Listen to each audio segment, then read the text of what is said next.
Bom dia a todas, todos e todes. É um prazer poder estar aqui com vocês nesse momento tão importante que é a solenidade, esse momento ritualístico e solene, que é a defesa do trabalho de conclusão de curso do Rodrigo Júnior Soares, o nosso Roju, que tem por tema ecossocialismo contra o produtivismo burocrático, uma crítica ecossocialista ao stalinismo a partir das contribuições de Daniel Ben-Said.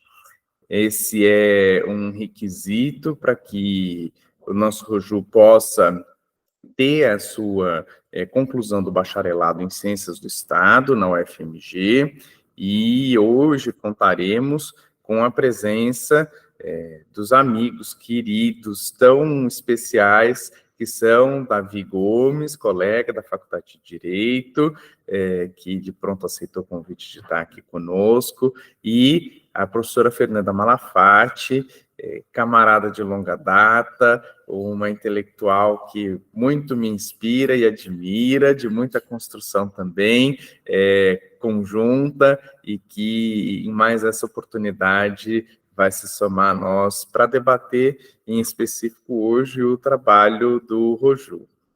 Queria saudar aos amigos, familiares que estão aqui presentes também acompanhando o espaço. Faço em nome do Gustavo Eia, que é, até pela partilha, pelo que foi ali a dedicatória do trabalho do Roju, também uma figura muito especial nessa construção, e a mim também, enquanto orientando, enquanto colega de trabalho. E, bem, só explicar, vocês, a dinâmica da banca vai passar de início por uma breve apresentação pelo Roju do texto, uma apresentação que se volta sobretudo às pessoas que estão aqui acompanhando esse momento de defesa e que não tiveram ainda a oportunidade de fazer a leitura do TCC, sequenciado das arguições, né, de Fernanda e de Davi.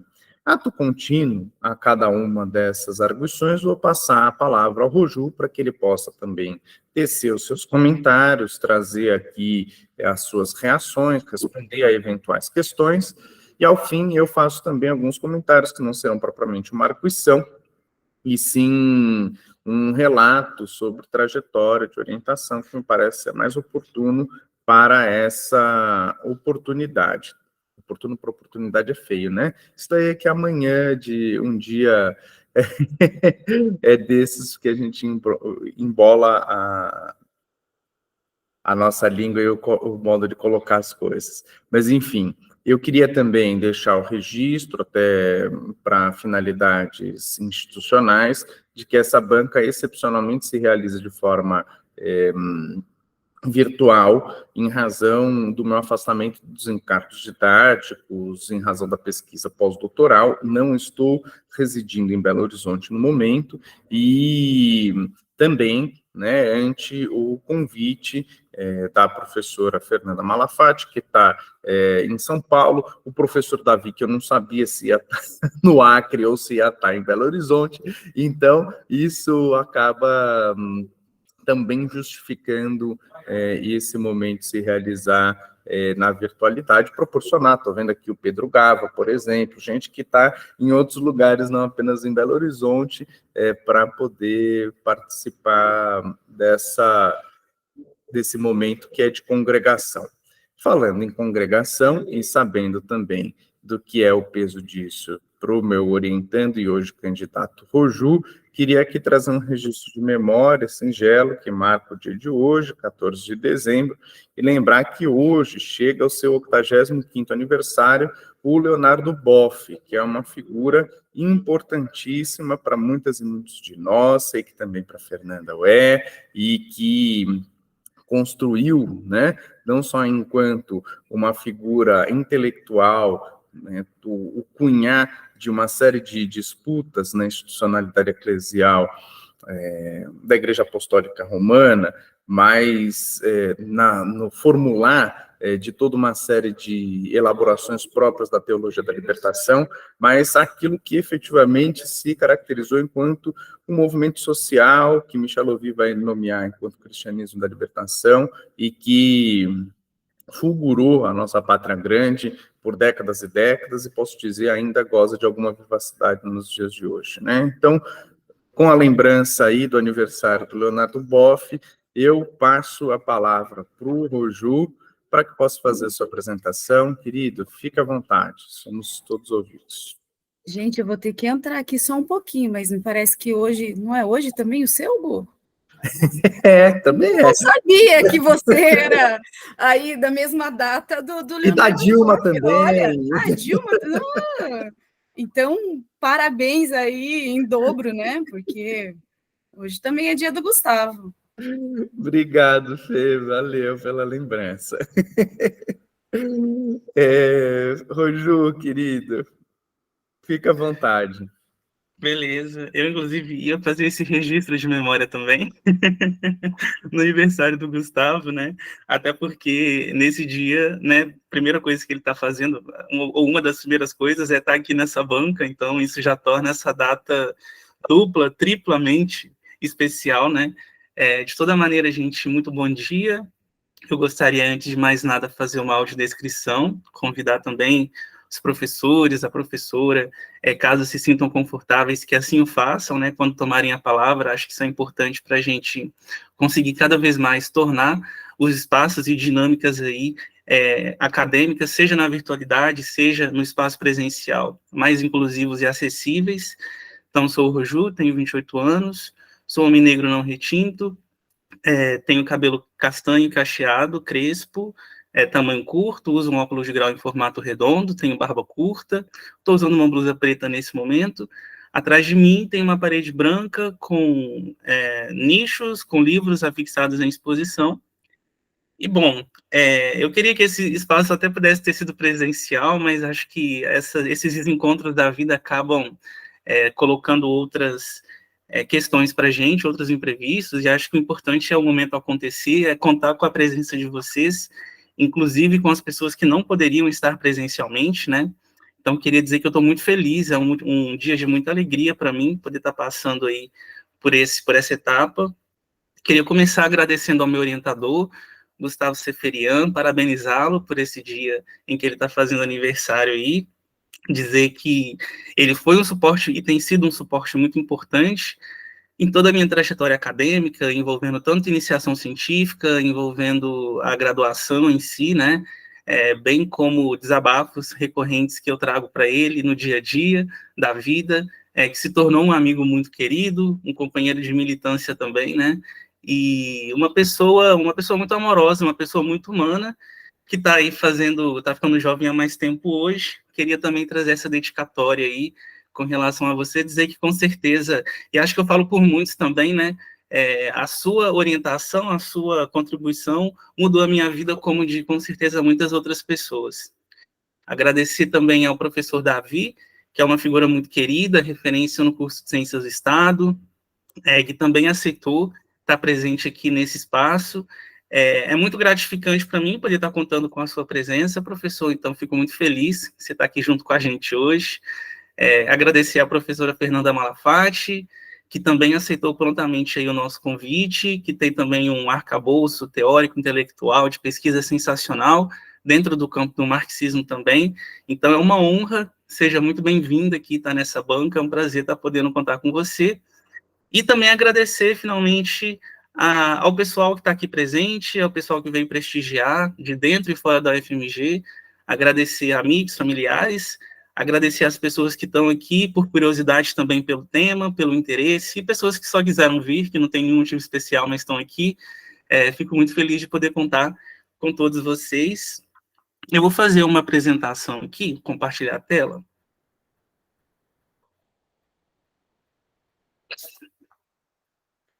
Aí vocês me avisam se se vai estar passando para vocês certinho. Deixa eu só abrir aqui. Já tem uma janela. Vocês estão conseguindo ver?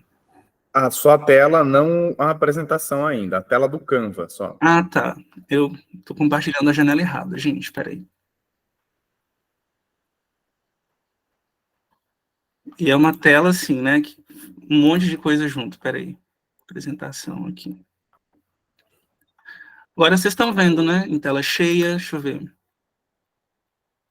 Ainda não no modo apresentação, mas já é a do seu TCC. Agora, modo apresentação.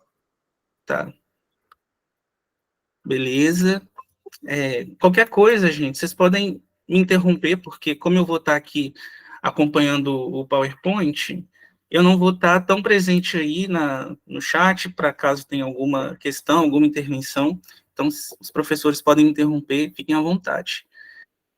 O título do meu trabalho, ele é Ecossocialismo contra o Produtivismo Burocrático, uma crítica ecossocialista ao stalinismo, a partir das contribuições do Daniel Ben-Said.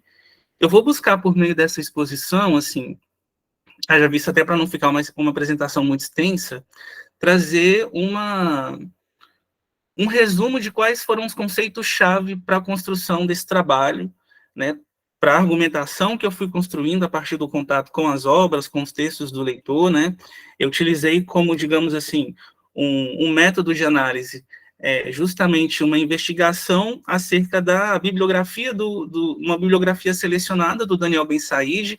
Então foram vários textos, curtos, artigos, ensaios, livros, uma vasta bibliografia que está disponível para a gente hoje, e a partir disso eu fui construindo essa argumentação, fui fazendo essa investigação. Mas, antes de qualquer coisa, eu acho que seria importante apresentar quem foi Daniel Ben-Said, até porque o trabalho dele não é muito conhecido aqui no Brasil, a figura dele em si não é tão conhecida assim, ainda, né, pelo menos, infelizmente, aqui na nossa realidade. E, bom, para poder falar resumidamente, vocês estão vendo aí que tem duas fotos do Daniel Ben-Said, tanto uma foto dele mais velho, fazendo um discurso, como também uma foto aí meio galã, parecendo que estava fumando alguma coisa, uma foto preto e branco e tudo, mais jovem. O Daniel Ben-Said, ele foi um filósofo marxista francês, ele foi um teórico do trotskismo, foi também um dirigente do Secretariado Unificado da Quarta Internacional, foi fundador de uma organização que foi a Liga Comunista Revolucionária. Ele também foi um quadro muito importante nos movimentos de maio de 1968, em Paris, sem contar que desempenhou também destaque, vem desempenhando destaque intelectual e teórico dentro do mandelismo, que é uma corrente dentro do trotskismo, mas, para além disso, ele também é uma referência dentro de uma perspectiva de um marxismo crítico, de um marxismo heterodoxo, de um marxismo aberto, herege.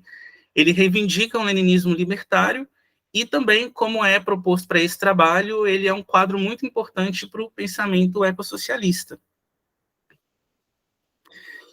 E aí, para a gente poder entender um pouco mais sobre o que é o stalinismo, inclusive na perspectiva do Daniel Ben-Said, a gente precisa entender um processo anterior ao stalinismo, que foi um marco histórico do século XX, digamos assim, que foi a Revolução de Outubro.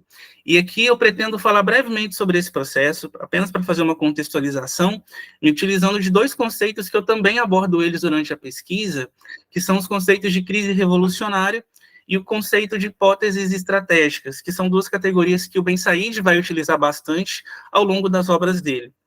E o conceito de crise revolucionária, ele aponta para a gente o quanto que a Rússia ela passava por uma crise profunda entre as relações estabelecidas ali, uma crise generalizada entre todas as classes sociais existentes naquela sociedade. Então, envolvendo a burguesia liberal, envolvendo a aristocracia, envolvendo o proletariado, envolvendo o campesinato, que era, inclusive, a maior parte da população, ao menos no início ali do século XX. Então, vai haver todo um contexto, por exemplo, de devastação econômica devido à inserção da Rússia na Primeira Guerra Mundial, vai haver um processo de convulsionamento social cada vez mais profundo por meio de processos como a Revolução de 1905, a auto-organização dos trabalhadores na Rússia por meio dos soviets, né? E isso vai ocasionando em desdobramentos que vão possibilitar um processo de indignação social cada vez mais autoconsciente, e que vai ser muito expresso, inclusive, ali no ano de 1917, por meio das palavras de ordem Pão, Paz e Terra, que vai ser, inclusive, canalizado estrategicamente pelos bolcheviques, de modo que eles vão fazer dessa indignação um canalizador para uma plataforma socialista, de maneira que eles vão tomar o poder do Estado por meio de uma revolução social ali. E a hipótese estratégica que permeia a Revolução de Outubro é a hipótese de greve geral insurrecional, que é uma hipótese que carrega tanto a questão da caracterização da crise revolucionária, como eu disse anteriormente, mas que também vai apontar para os desdobramentos das dualidades de poder que estavam presentes dentro do processo dessa revolução. Então, existem formas de poder e contrapoder que estão ali em conflito e em choque o tempo todo. Então, são os soviets e as instituições parlamentares, são os soviets e a Constituinte, é o Exército Vermelho, os revolucionários e os contra-revolucionários por meio da Guerra Civil. Então, existe aí um conflito permanente, constante, que se fez presente aí durante esse processo. Agora, para a gente poder entender os desdobramentos que levaram à ascensão do stalinismo na Rússia soviética, o Ben Said ele vai trazer para a gente alguns fatores, inclusive em diálogo com outro autor que eu uso nessa pesquisa, que é o Ernest Mandel, e o Ben Said ele vai falar um pouco sobre os fatores que vão contribuindo para o amadurecimento de uma reação democrática a partir de 1920, mas que vai ganhar outros contornos a partir da década de 30. E aí alguns desses fatores que ele vai apontar são justamente a Primeira Guerra Mundial, né? A Rússia, ela localizada ali no contexto de guerras imperialistas, que é um termo que o Lenin vai usar bastante, um processo onde, após a Revolução de Outubro, vai haver um embate muito sangrento por meio da Contra-Revolução, que vai dar sequência para uma guerra civil que durou entre os anos de 1918 e também 1921, estando num contexto internacional de derrotas de revoluções europeias que também foram marcantes ali no início do século XX, como a Revolução Alemã, a Revolução Húngara e, mais tarde, a Revolução Espanhola também, o que levou, inclusive, a uma situação onde a Rússia soviética, ela ficou isolada internacionalmente, houve uma crise econômica ali, uma crise de abastecimento, levou o Estado a fazer a implementação da nova política econômica, a NEP, e mais adiante, com a morte do Lenin, que era um quadro dirigente ali dentro da Revolução, dentro do Estado soviético, com a ascensão de Stalin ao poder, e vai ocasionar um processo que a gente pode entender como uma promoção de funcionários ali no quadro de administração do Estado, de modo que vai aumentar quantitativamente, qualitativamente, o número de quadros que vão estar desempenhando esse papel de cargos, ofícios, funções dentro do Estado e dentro do partido também, do Partido Comunista da Rússia, e também vai apontar para a gente um aumento dos quadros jovens que estavam dentro desse processo, né? Tem dados que mostram para a gente que era cerca de 70% aí dentro de uma política de substituição.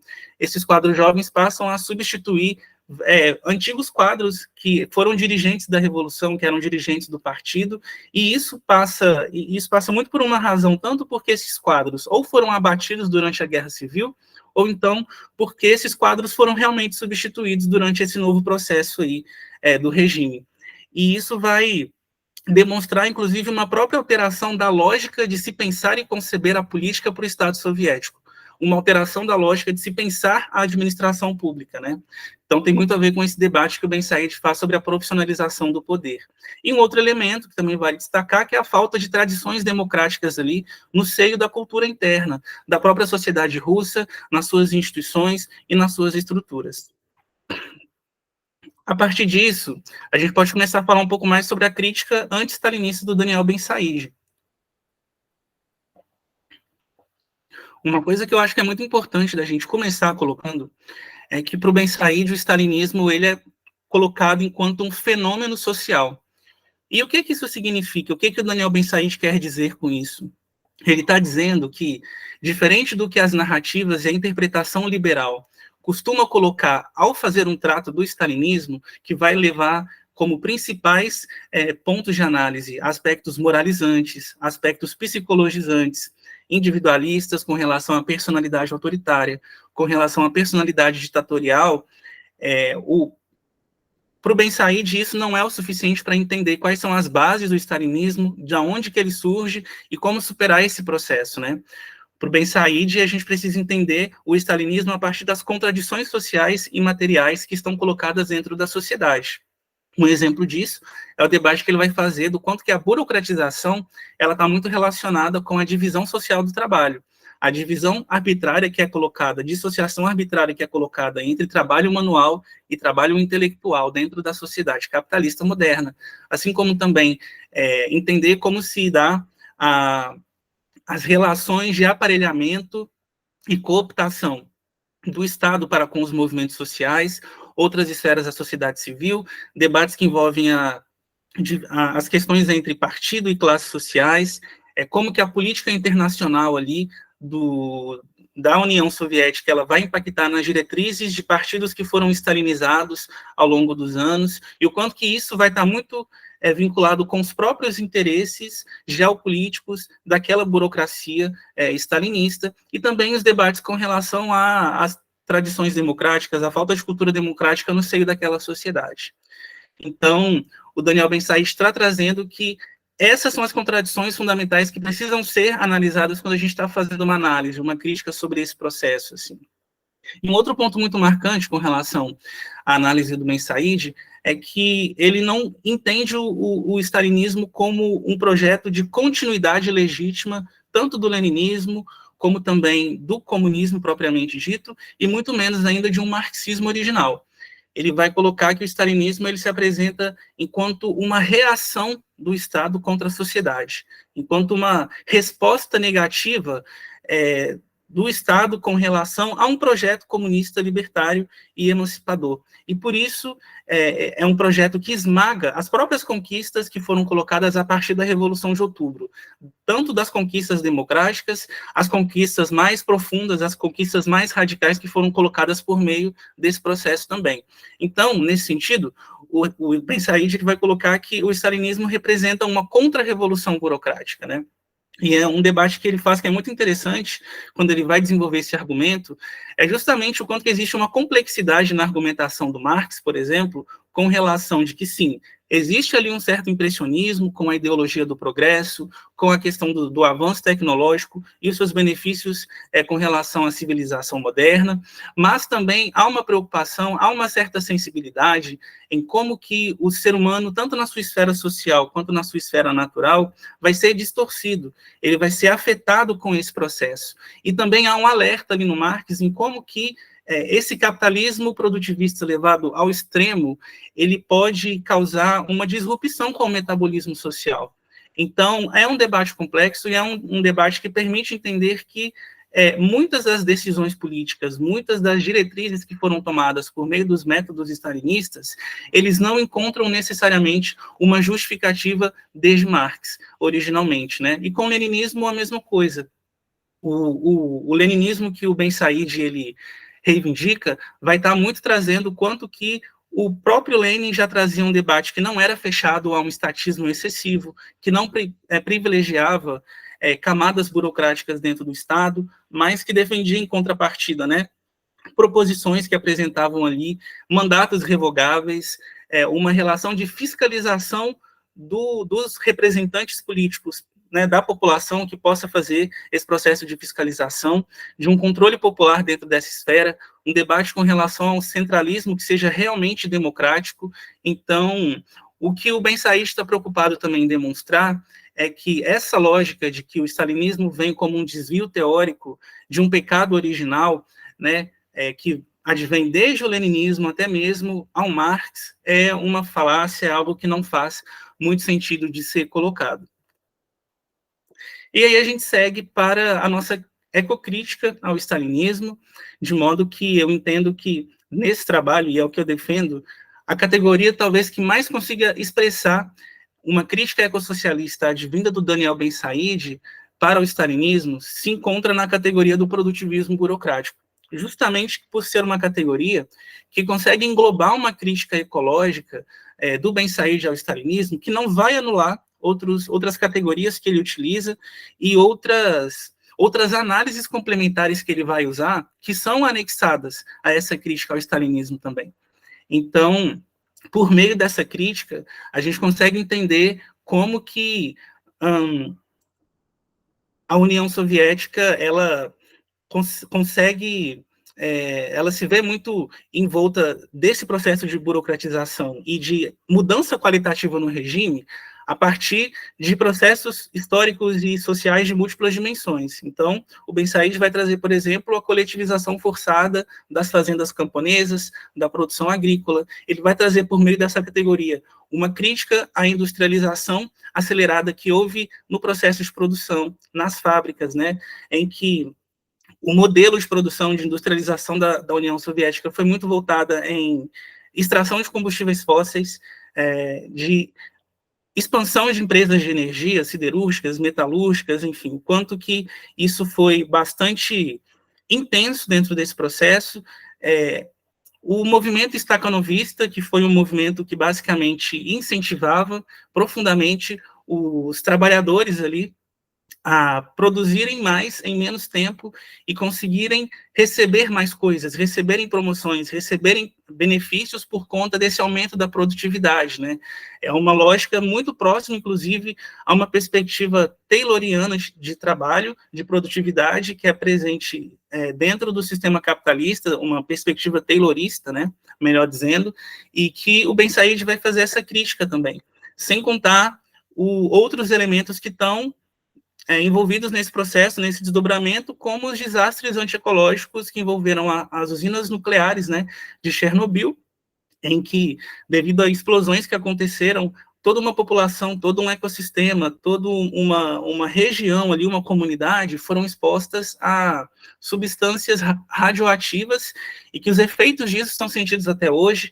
Já temos contabilizados aí mais de 150 mil vítimas ao longo dos anos, e os impactos ecológicos, impactos sociais com relação a isso foram muito grandes, né? Frutos dessa política também voltada a uma industrialização dentro de uma perspectiva energética que não é ecológica, e também com relação à desertificação do mar geral, que foi uma política colocada pelo regime stalinista, que, por meio da expansão do algodão, que foi utilizada naquele contexto, o uso de fertilizantes químicos, o uso de agrotóxicos na vegetação, no solo, causou todo um processo de envenenamento do solo, um processo de devastação da vegetação, um processo de envenenamento da população, sobretudo de crianças ali, de morte dos peixes daquele lago, e também a perda do volume da água que estava ali dentro do mar geral, e é um processo de desertificação que, por conta dessa política, ele ocorre até os dias atuais.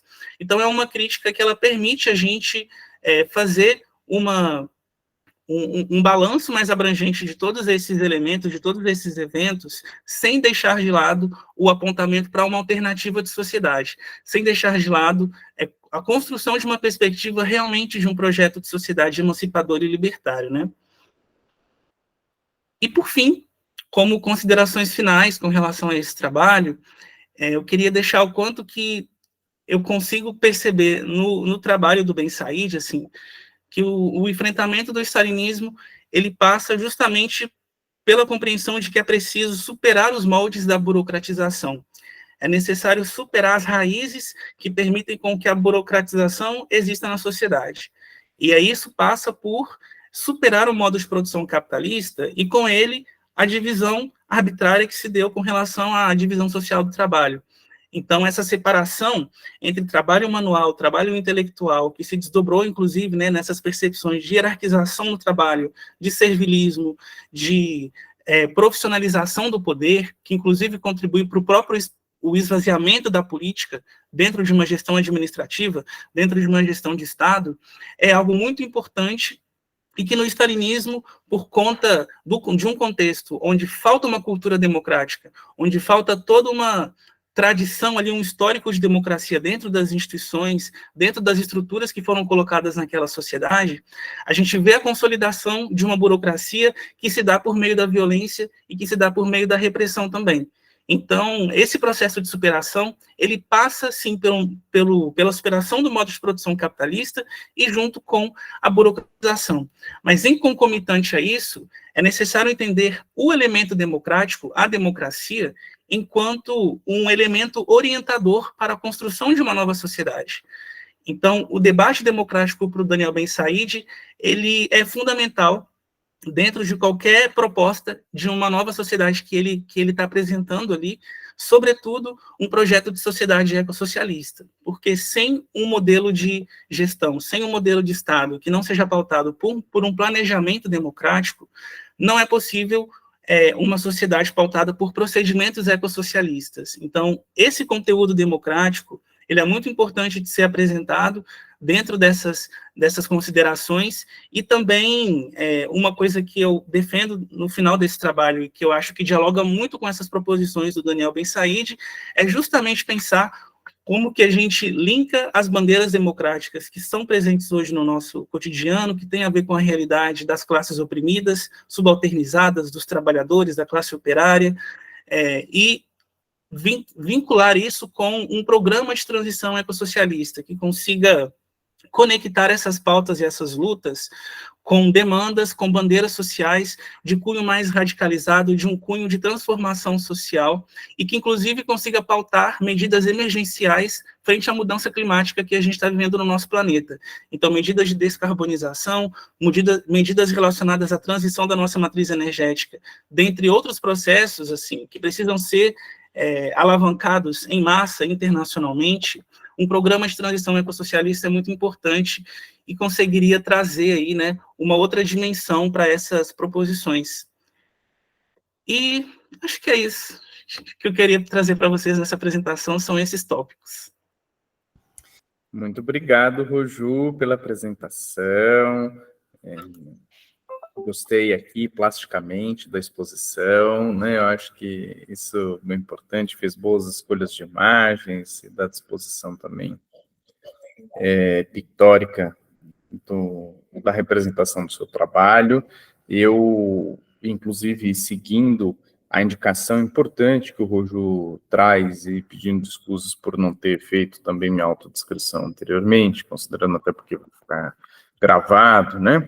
Queria dizer que eu sou um homem branco, de origem na diáspora armênia, tenho 38 anos, 1,80 m, sou gordo, calvo, tenho bigode, cavanhaque, bastante tatuado, uso uma roupa com temas florais fundo preto, e estou numa sala que ao lado tenho uma planta, um arbusto, e do outro uma janela.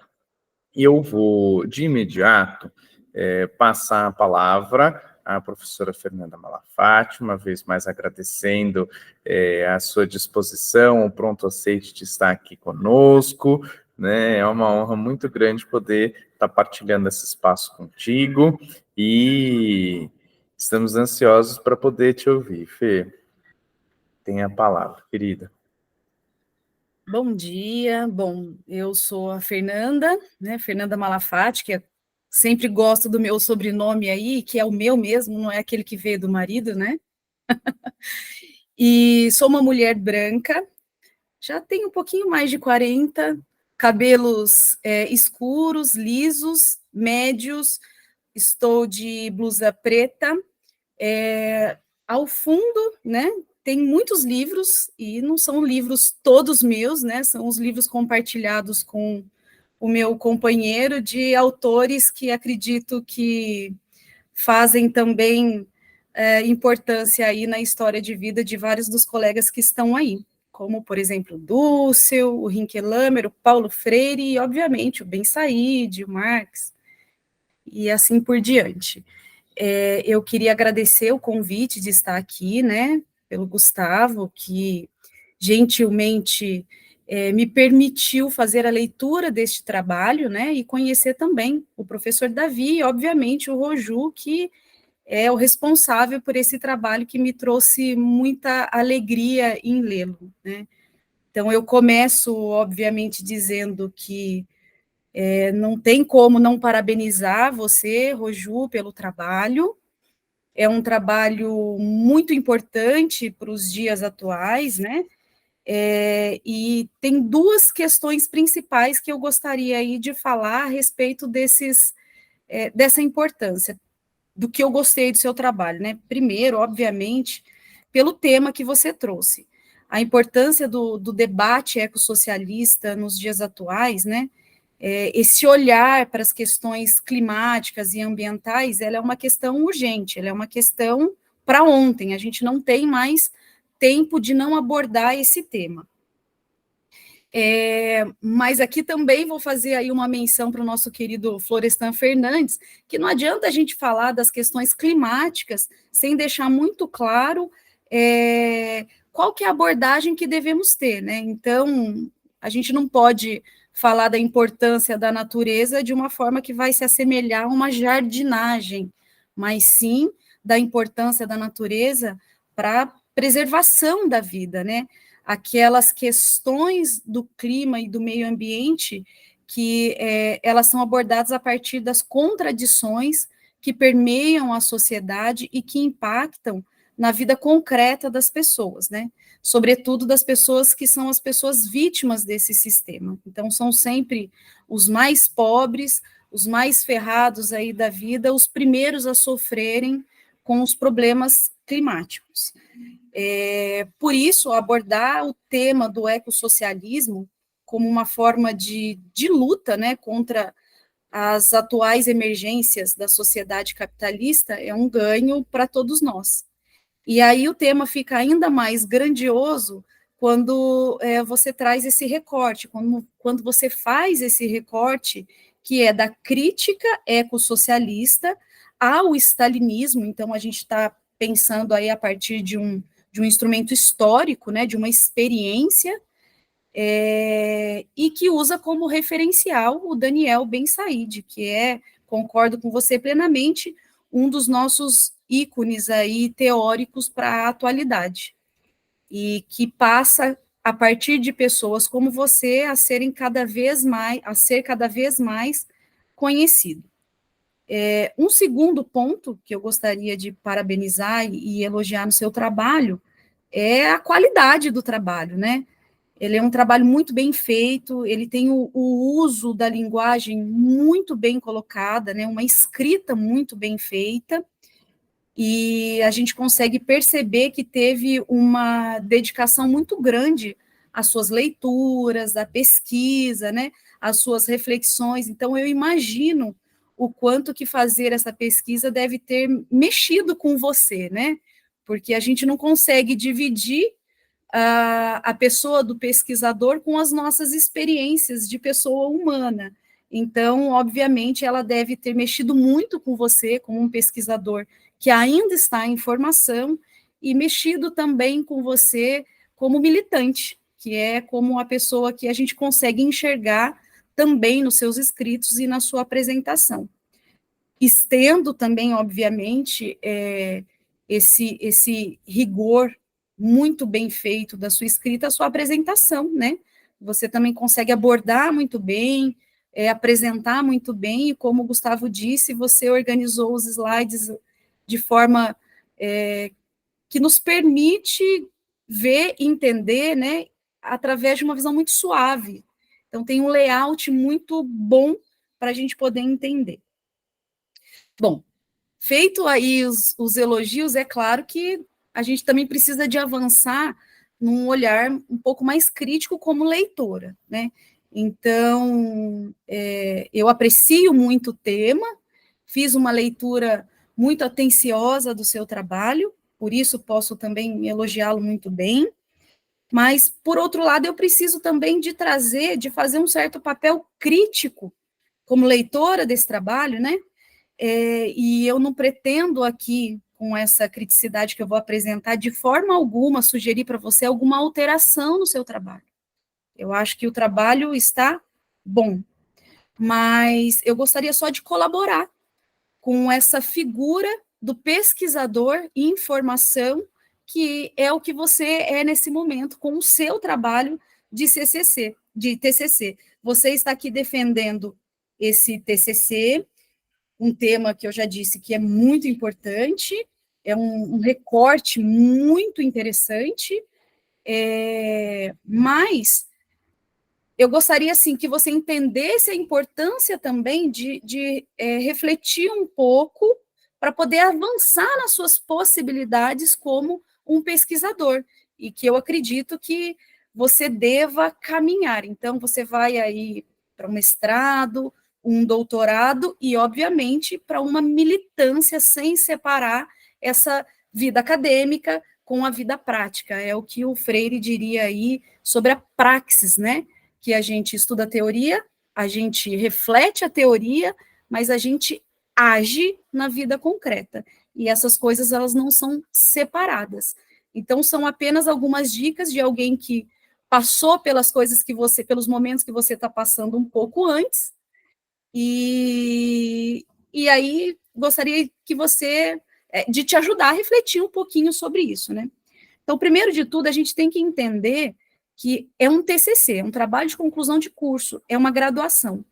Ele é tão bem escrito que, às vezes, a gente aumenta um pouquinho o rigor, achando aí que está lendo uma dissertação. Mas é um trabalho de TCC, e a natureza do trabalho de TCC, ele é, obviamente, muito mais limitada. Então, nesse sentido, eu digo isso que, às vezes, eu percebo no seu trabalho uma pretensão de quem vai dar conta de esgotar o tema. E eu até imagino que não é essa a sua pretensão. Eu sei que você não quer esgotar o tema, mas para a gente que está lendo, seria interessante você trazer algumas pequenas frases que tratem sobre isso. Olha, eu não quero aqui esgotar o tema, mas eu vou introduzir, por exemplo, o tema do ecossocialismo, introduzir, por exemplo, o tema do trotskismo, né, porque a gente consegue entender melhor porque já temos uma carga anterior. Mas, obviamente, que em 1, 2 páginas você não vai dar conta de esgotar esse tema, ainda que dentro do recorte que você escolheu para trazer.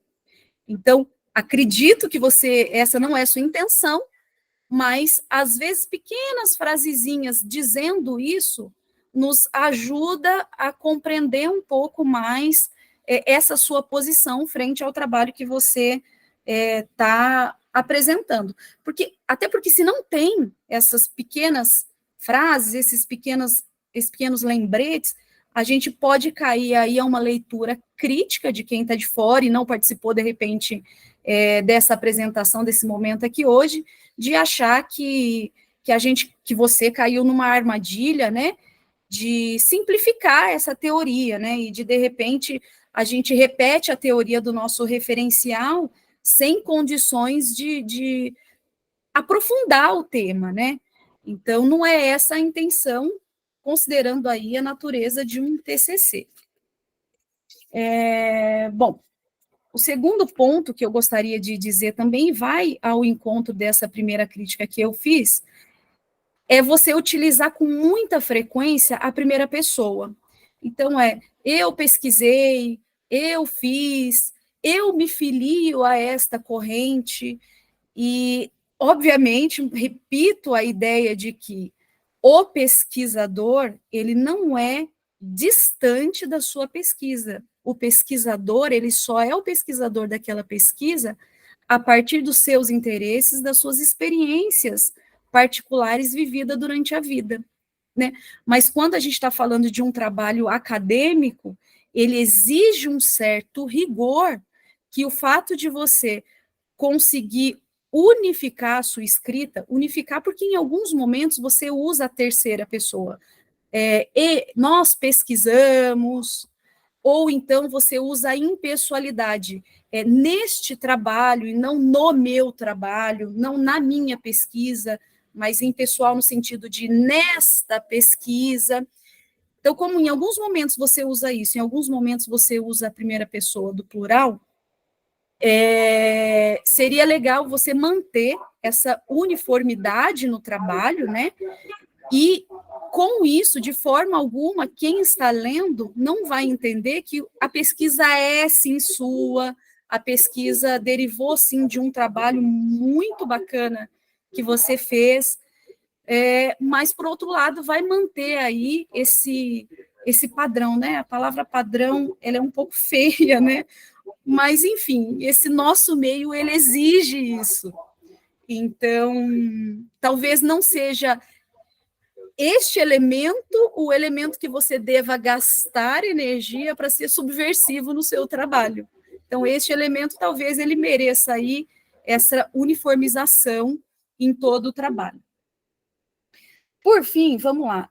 Eu senti um pouco falta, quando eu começo a ler um trabalho, a primeira coisa que eu busco são os objetivos. Então, a gente leu lá o seu título, que é um título muito interessante, assim, para mim, eu já imagino o que você quer dizer no seu trabalho, então o título está muito bem organizado, né? Ecossocialismo contra o produtivismo burocrático, uma crítica ecossocialista ao stalinismo a partir das contribuições de Daniel Ben-Said. Então, eu entendo que você vai pegar um evento histórico, né, que foi muito importante, em especial na história que a esquerda tenta construir e manter, e aí você vai pegar um autor que faz uma crítica muito importante, um autor que a gente precisa de conhecer, e você vai fazer o recorte ecossocialista desse autor para fazer esta crítica a esse evento histórico. Então, muito interessante. Só que daí, quando eu vou buscar os objetivos no seu trabalho, eu me deparo com 2 momentos onde você deixa isso claro, descrito. O primeiro momento é no seu resumo, onde você diz: o presente trabalho pretende abordar uma crítica ecossocialista ao stalinismo a partir do trabalho teórico do autor e militante marxista francês Daniel Ben-Said. Ok, eu acho que esse é o seu objetivo. Mas quando a gente vai para a introdução, você diz o seguinte: neste trabalho tenho, aí a primeira pessoa, como objetivo traçar um enfoque para o quanto a abordagem ben-saidiniana não optou por abandonar uma crítica e contraposição ao que se deu enquanto processo de contra-revolução burocrática termidoriana e de cunho produtivista do Estado soviético, como iremos aprofundar mais adiante. Então, acho que esse seu objetivo na introdução, ele faltou um pouco do que você trouxe no resumo, que me pareceu muito mais, com muito mais sentido ao que você quer apresentar no seu trabalho. Então, é um pequeno detalhe, mas que a gente, como leitor, apreciador do tema, vai buscar esses pequenos detalhes, né, para poder acompanhar o trabalho. Então, eu senti falta de você descrever com mais claridade, né, com mais clareza, esse seu objetivo na introdução. E talvez o objetivo, ele me ajuda particularmente, quando eu vou ler um trabalho, a saber a linha que eu vou seguir na leitura desse trabalho, né? Qual que é o fio que eu vou seguir na leitura desse trabalho. Então, se eu tenho 2 objetivos, que eles não são muito claros, eles não se conversam entre si, eu não sei exatamente qual que eu vou buscar. E aí, nesse ponto, eu entendo, pelo que eu entendi do seu trabalho, eu busquei fazer a leitura a partir desse objetivo que estava descrito no seu resumo, que é o de abordar uma crítica ecossocialista ao stalinismo a partir do trabalho teórico do autor Daniel Ben-Said. E aí, eu avanço no seu texto, que eu queria dizer aqui do que eu achei muito interessante no seu texto, né? Eu acho que este recorte que você traz do Ben-Said, ele é o cerne principal que estrutura a sua pesquisa e que organiza o seu texto. E ela está lá na página 48, quando você cita o Ben-Said dizendo, abre aspas, após a Revolução de Outubro, os trabalhos, bom, vou ler porque muita gente não deve estar com texto, né? Após a Revolução de Outubro, os trabalhos de Vernadsky, Gouche, Kachorov, a minha leitura desses nomes, né, e Stantikinsky, desenvolveram uma perspectiva ecológica ligada à transformação do modo de vida. Então, logo após 1917, na Revolução Vermelha, a gente tem uma preocupação com o modo de vida incluindo aí as questões ambientais e climáticas. Mas, a partir, em 1933, esse esforço estava destruído. A euforia produtivista da coletivização forçada, as iniciativas faraônicas de industrialização acelerada, do frenesi staconovista e da urbanização brutal eram incompatíveis com as inquietudes de uma ecologia crítica. Ao contrário da teoria stalinista da construção do socialismo em um só país, o ecossocialismo teria levado a pensar o desenvolvimento da economia soviética dentro dos limites do meio ambiente mundial. Também teria exigido procedimentos democráticos nas escolhas de crescimento, em contradição absoluta com o confisco burocrático do poder. Acho que essa passagem, que eu não conhecia, e agradeço por poder nos apresentar esse recorte do Ben Said, ela é o cerne do seu trabalho, né? Então, esse subitem na organização do seu texto, ele apresenta o recorte da sua pesquisa, é um texto, é um pedaço muito gostoso de se ler. Tudo que vem antes e também a conclusão, é claro, ela só colabora para a gente chegar a este ponto, mas também gostaria de ter lido com um pouquinho mais de profundidade, ou um pouquinho mais de teorização, talvez, porque as suas reflexões a gente enxerga nessa leitura, né, sobre esses temas. Então, por exemplo, quando a gente vai explicar exatamente a coletivização forçada, o que seria isso, qual que é o conceito disso, né? Mas, repito mais uma vez, que o fato disso não estar colocado dessa forma que eu estou dizendo no texto, ele não tira a riqueza desse texto, mas sim serve aí para suas futuras pesquisas. Eu acredito que esta passagem, esta sua abordagem é a que você deve ter como pontapé inicial para a sua continuidade de vida acadêmica, para a sua construção aí de um pesquisador.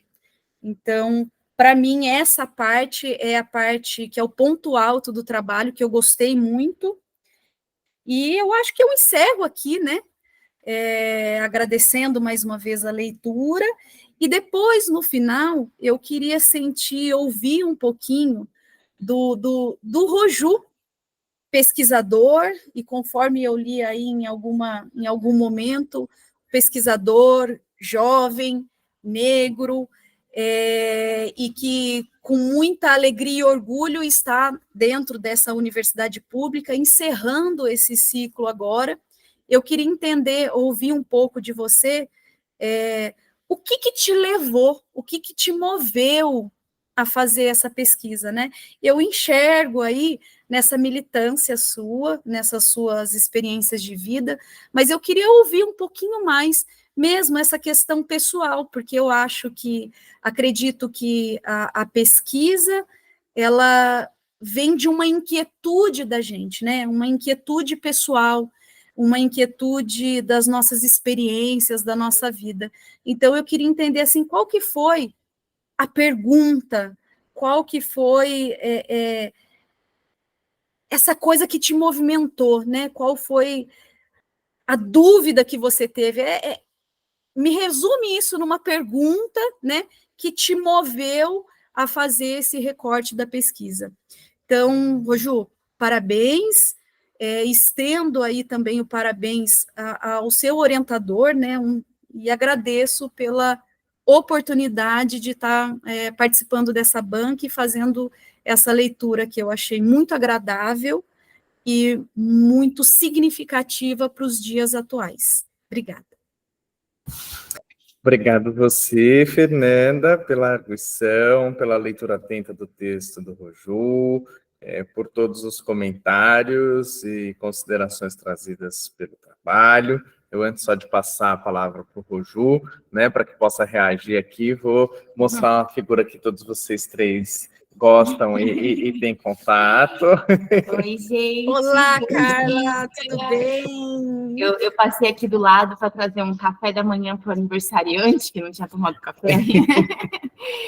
E achei que seria legal dar um oizinho, parabenizar o Roju, mesmo antes da banca terminar, por esse momento, viu, Roju?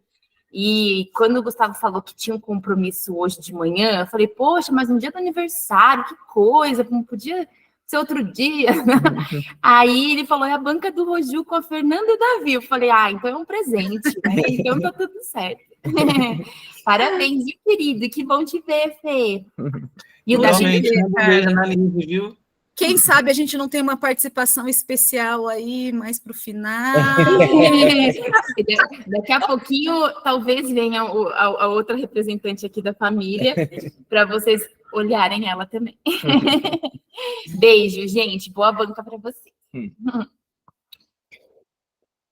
Bom, com participação especial feita, agora vou passar a palavra para o Roju, para que possam, querendo reagir, responder as questões que a Fernanda colocou. Roju, querido. Então, gente, valeu. Agradeço muito, Fernanda, pelos seus apontamentos. Acho que é isso, né? Tem hora que eu sempre fico naquela coisa assim, como que eu vou conseguir traduzir para essa pesquisa aquilo que é importante, que tem a ver com a minha trajetória e que influencia, né, a condução de todo esse trabalho. Então, acho que isso acaba levando muito a você querer colocar ali, né, essa, não vou dizer pessoalidade, mas essa ingerência maior daquilo que é a sua experiência, sabe, com relação a esse objeto, com relação a esse estudo, ainda que você mantenha toda às vezes, a frieza necessária para se fazer uma análise, assim, ainda que você assuma um lado, ainda que você tenha uma posição, acaba que você também vai colocando um pouco desses apontamentos, assim, né? Eu acho que é muito interessante quando você traz a importância de, por se tratar desse trabalho acadêmico, ter essa uniformidade maior, sabe, com relação a essa posição, de ter cuidado com essas nuances, né? Então, uma hora é a primeira pessoa, outra hora é a terceira pessoa. Eu acho que essa observação ela é muito importante. Eu anotei aqui, eu vou levar comigo para poder, inclusive, se for o caso, fazer algumas correções também. Agradeço aí pelos apontamentos. Também essa questão sobre o objetivo do trabalho é algo que também passou despercebido, que eu vou tentar também recuperar para poder deixar isso mais descrito dentro do texto, né, para que, porque é isso, quando você está escrevendo, certas coisas já são meio que uma obviedade para você, e muitas vezes, quando não tem aquele olhar externo que aponta, assim, olha, por mais que isso vai sendo desenhado, você precisa estar colocando isso para que para o leitor isso fique evidentemente explícito, né, então é muito importante também ter esse apontamento. Acredito que em outros momentos eu vou conseguir trabalhar mais alguns conceitos que estão presentes ali, alguns fenômenos que são fenômenos muito, até difíceis da gente colocar, porque quando você vai estudar, você vê que são processos que eles não vão durar, tipo, 2, 3 anos, mas vão durar décadas, né? Então, a coletivização forçada mesmo, que envolve toda uma questão da organização agrícola dentro da Rússia, e que envolveu expropriação de camponeses, envolveu um monte de coisa, envolveu ruralização da cidade, porque teve uma migração do campo para a cidade. Então, acabam sendo processos que você fica pensando, nossa, como é que eu vou desenvolver isso para um TCC, sabe? Como é que eu vou conseguir englobar isso? E eu acho que é importante que esteja, porque, para mim, um desafio muito grande para quem é pesquisador e acadêmico hoje é justamente você conseguir fazer um trabalho teórico com rigor, que consiga estar dentro de uma estrutura que a academia exige de você, mas, ao mesmo tempo, conseguir traduzir essa linguagem para que outras pessoas que não têm um contato prévio com esse assunto possam acompanhar esse texto também, sabe? Então, eu entendo isso como um desafio, não significa que eu consiga responder a ele da melhor maneira possível, né? Mas eu acredito que quanto mais a gente tenta chegar a esse lugar, ao invés de a gente seguir o caminho que eu acho que muitos acadêmicos seguem, que é de se distanciar dessa tradução de linguagem, de conseguir fazer com que outras pessoas, inclusive fora do ambiente acadêmico, possam acompanhar isso, mas quanto mais a gente caminha para esse lugar de conseguir fazer com que outras pessoas consigam acompanhar, eu acho que a gente consegue também subverter, né, esse espaço e qualificar cada vez mais o nosso trabalho, né? Então, eu vejo muito por esse sentido. E, ao final, eu só queria comentar um pouco sobre essa pergunta que você trouxe, sobre o que me levou a fazer essa pesquisa. E, na verdade, foi uma inquietação, sabe? Porque, pela minha militância política, né, pela minha filiação ao ecossocialismo, pela minha filiação ao marxismo com referência em tradições democráticas, plurais, com referência dentro do trotskismo, assim, eu me vejo envolto no dia a dia muito por organizações, por métodos onde certos espaços, certos grupos, certos coletivos são muito influenciados por linhas políticas, por visões, por ingerências dentro da realidade que elas sofrem essa influência de uma tradição que ela não necessariamente nasceu agora, ela não necessariamente nasceu na nossa realidade propriamente dita.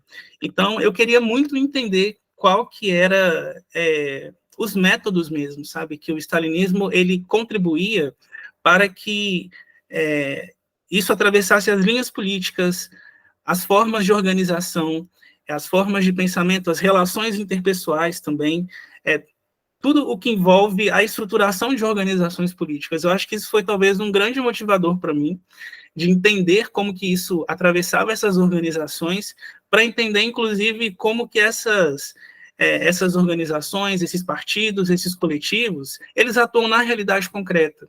Assim, muitos deles são os que vão para a rua quando a gente tem alguma demanda aqui na realidade brasileira.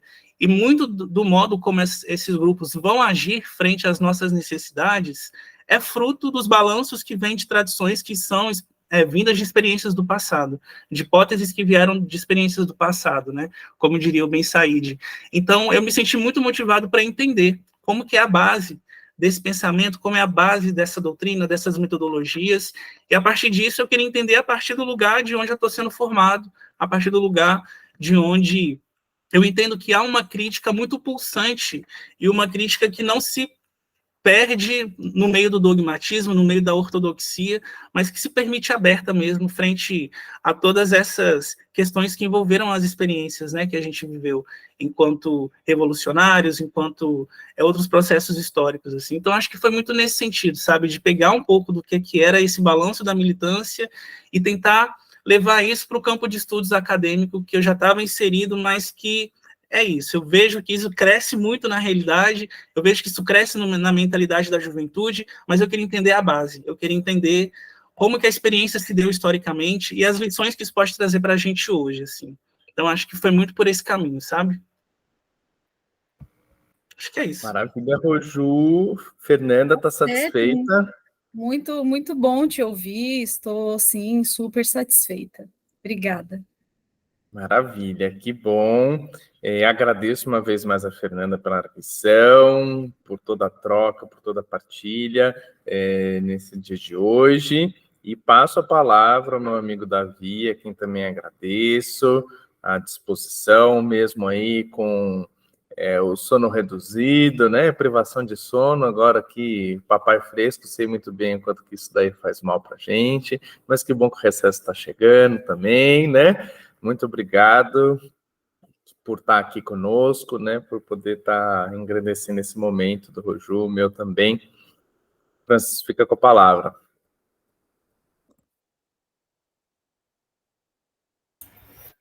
Bom dia a todas as pessoas presentes.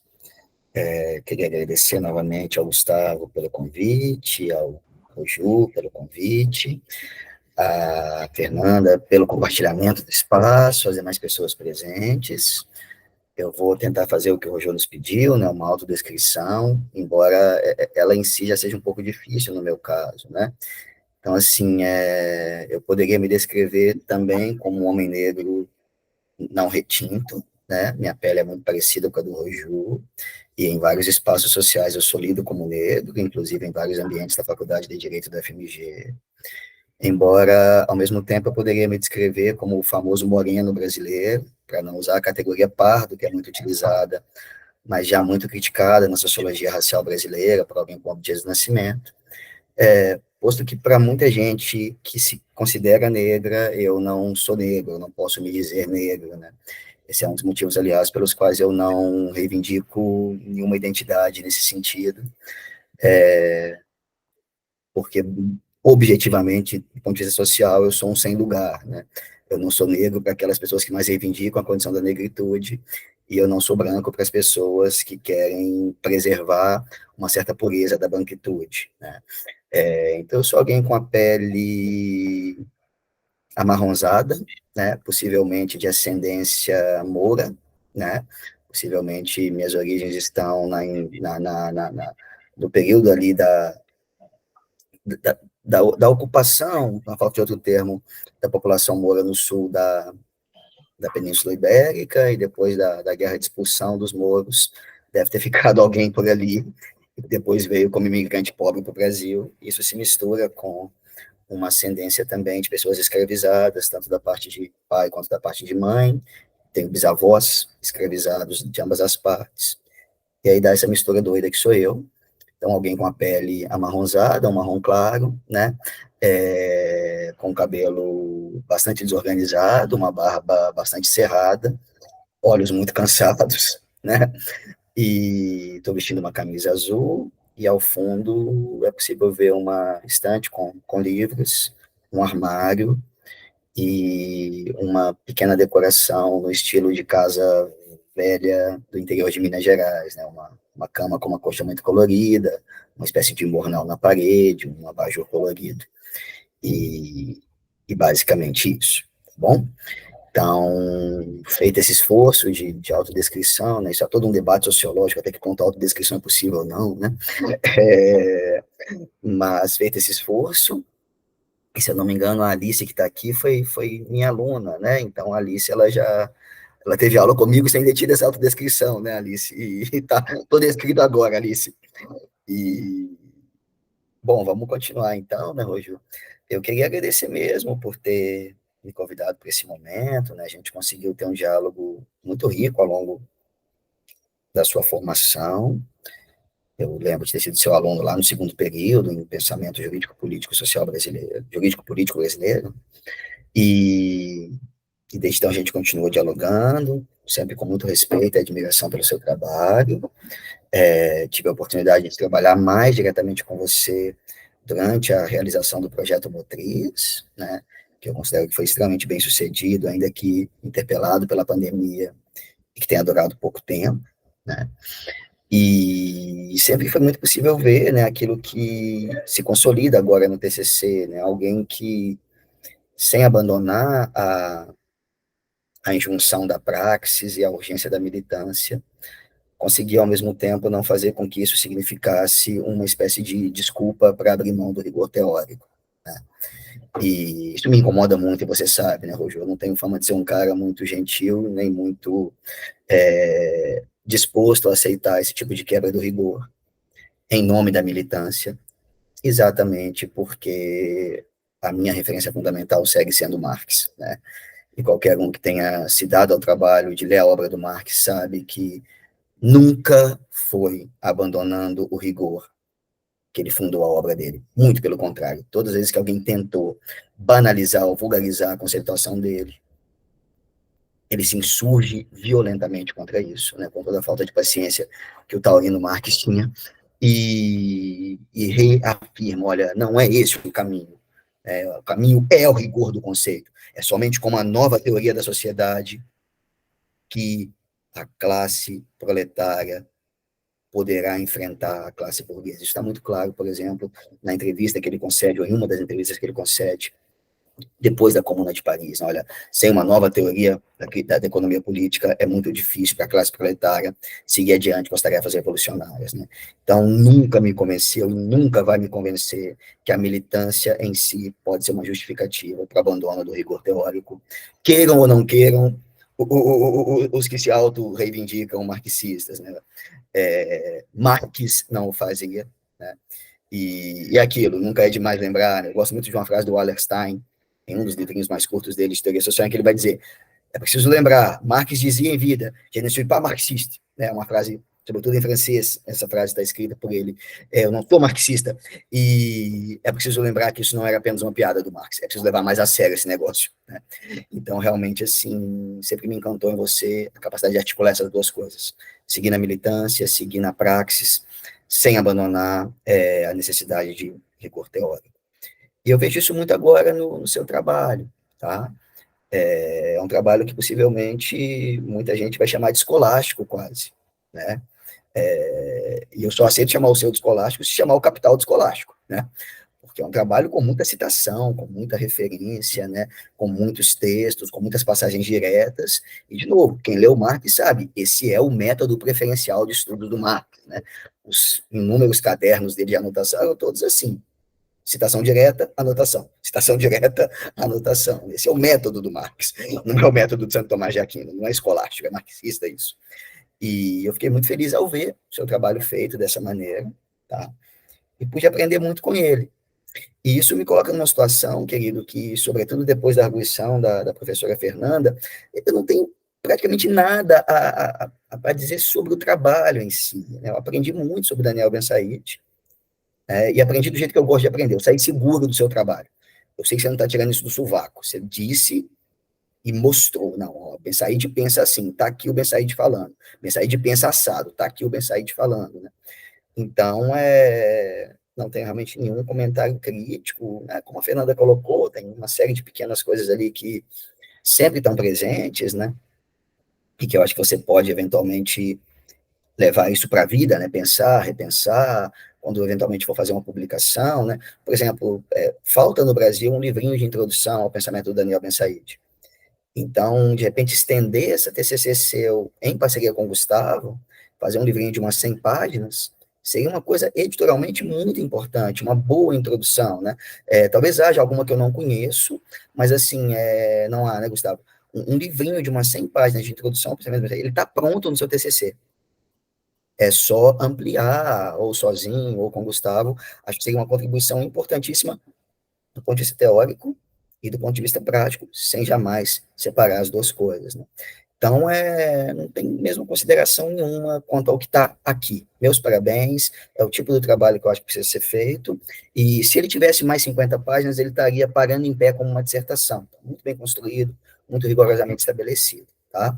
Então, o que eu vou fazer aqui de pergunta para além disso, pressupondo que o trabalho está excelente, está pronto, é um bloco autossustentável, digamos assim, em termos de capacidade de parar em pé, digamos, por suas próprias forças.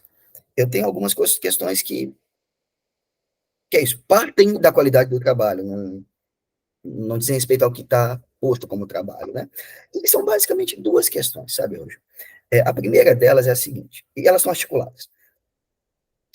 Eu senti que o tema do ecossocialismo mesmo, ele perdeu espaço no todo da argumentação. Ele está ali, é claro que ele está ali, mas ele, até em termos quantitativos, né, de número de páginas, etc., ele fica um pouco secundarizado diante de outras tarefas internas ao texto. E isso me chateou, porque, poxa, a capacidade que você tem para discutir esse tema, né, eu acho que ela poderia ter sido a temática protagonista da sua monografia. E aí, isso para mim tem a ver com uma questão, né, que eu queria discutir com você, né, se é uma referência hoje na militância do campo, e tem explodido uma série de fronteiras. Eu acho incrível você, talvez, dos que eu conheço, eu não sou muito das redes sociais, assim, de acompanhar essas coisas, podcast, página e tal, eu sou mais do negócio da leitura mesmo, né? Mas até onde eu sei, você talvez seja um único que está se engajando publicamente na tradição marxista, numa recuperação da relação com a transcendência, digamos assim, né? A possibilidade de uma religiosidade crítica. Eu acho isso incrível, você tem rompido muitas barreiras, tem uma série de pessoas que te seguem, então, queria conversar com você sobre isso, né? Eu acho que o protagonismo do ecossocialismo se perde no seu trabalho e ele é secundarizado pela insistência em voltar demasiadamente à história, nos termos de quase que uma disputa pelo legado da tradição marxista. O que eu quero dizer com isso? Né? Vou caricaturizar um pouquinho para entender exatamente o meu ponto. Né?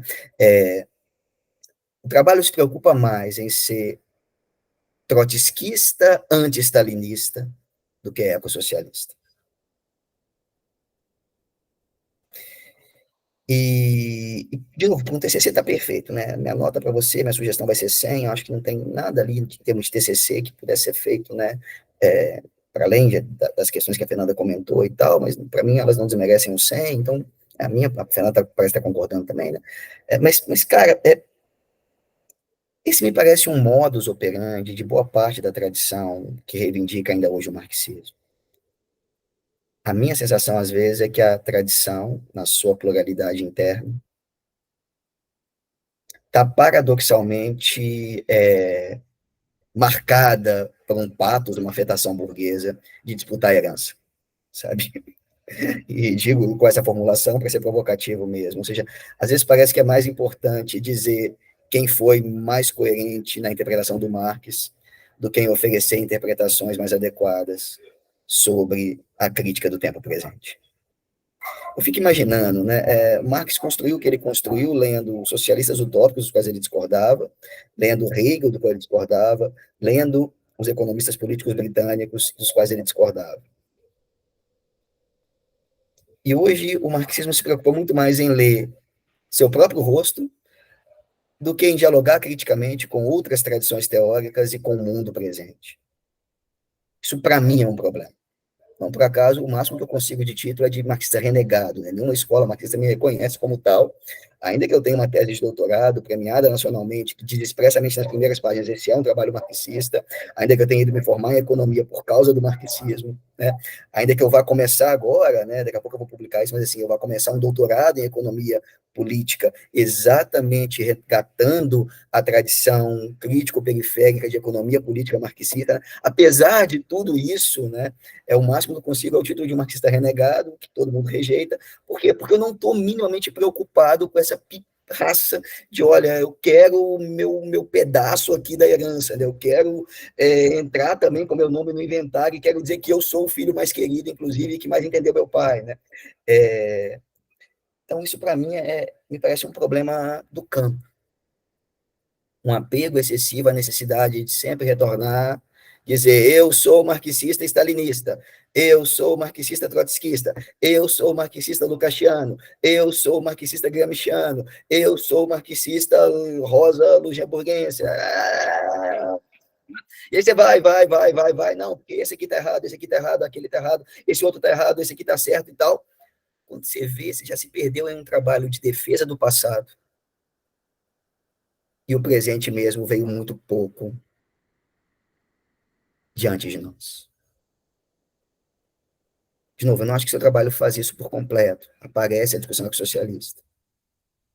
Mas será que eu precisava ir ao anti-stalinismo do Ben Said, que por sua vez dialoga com o trotskismo, etc., para debater ecossocialismo numa chave marxista?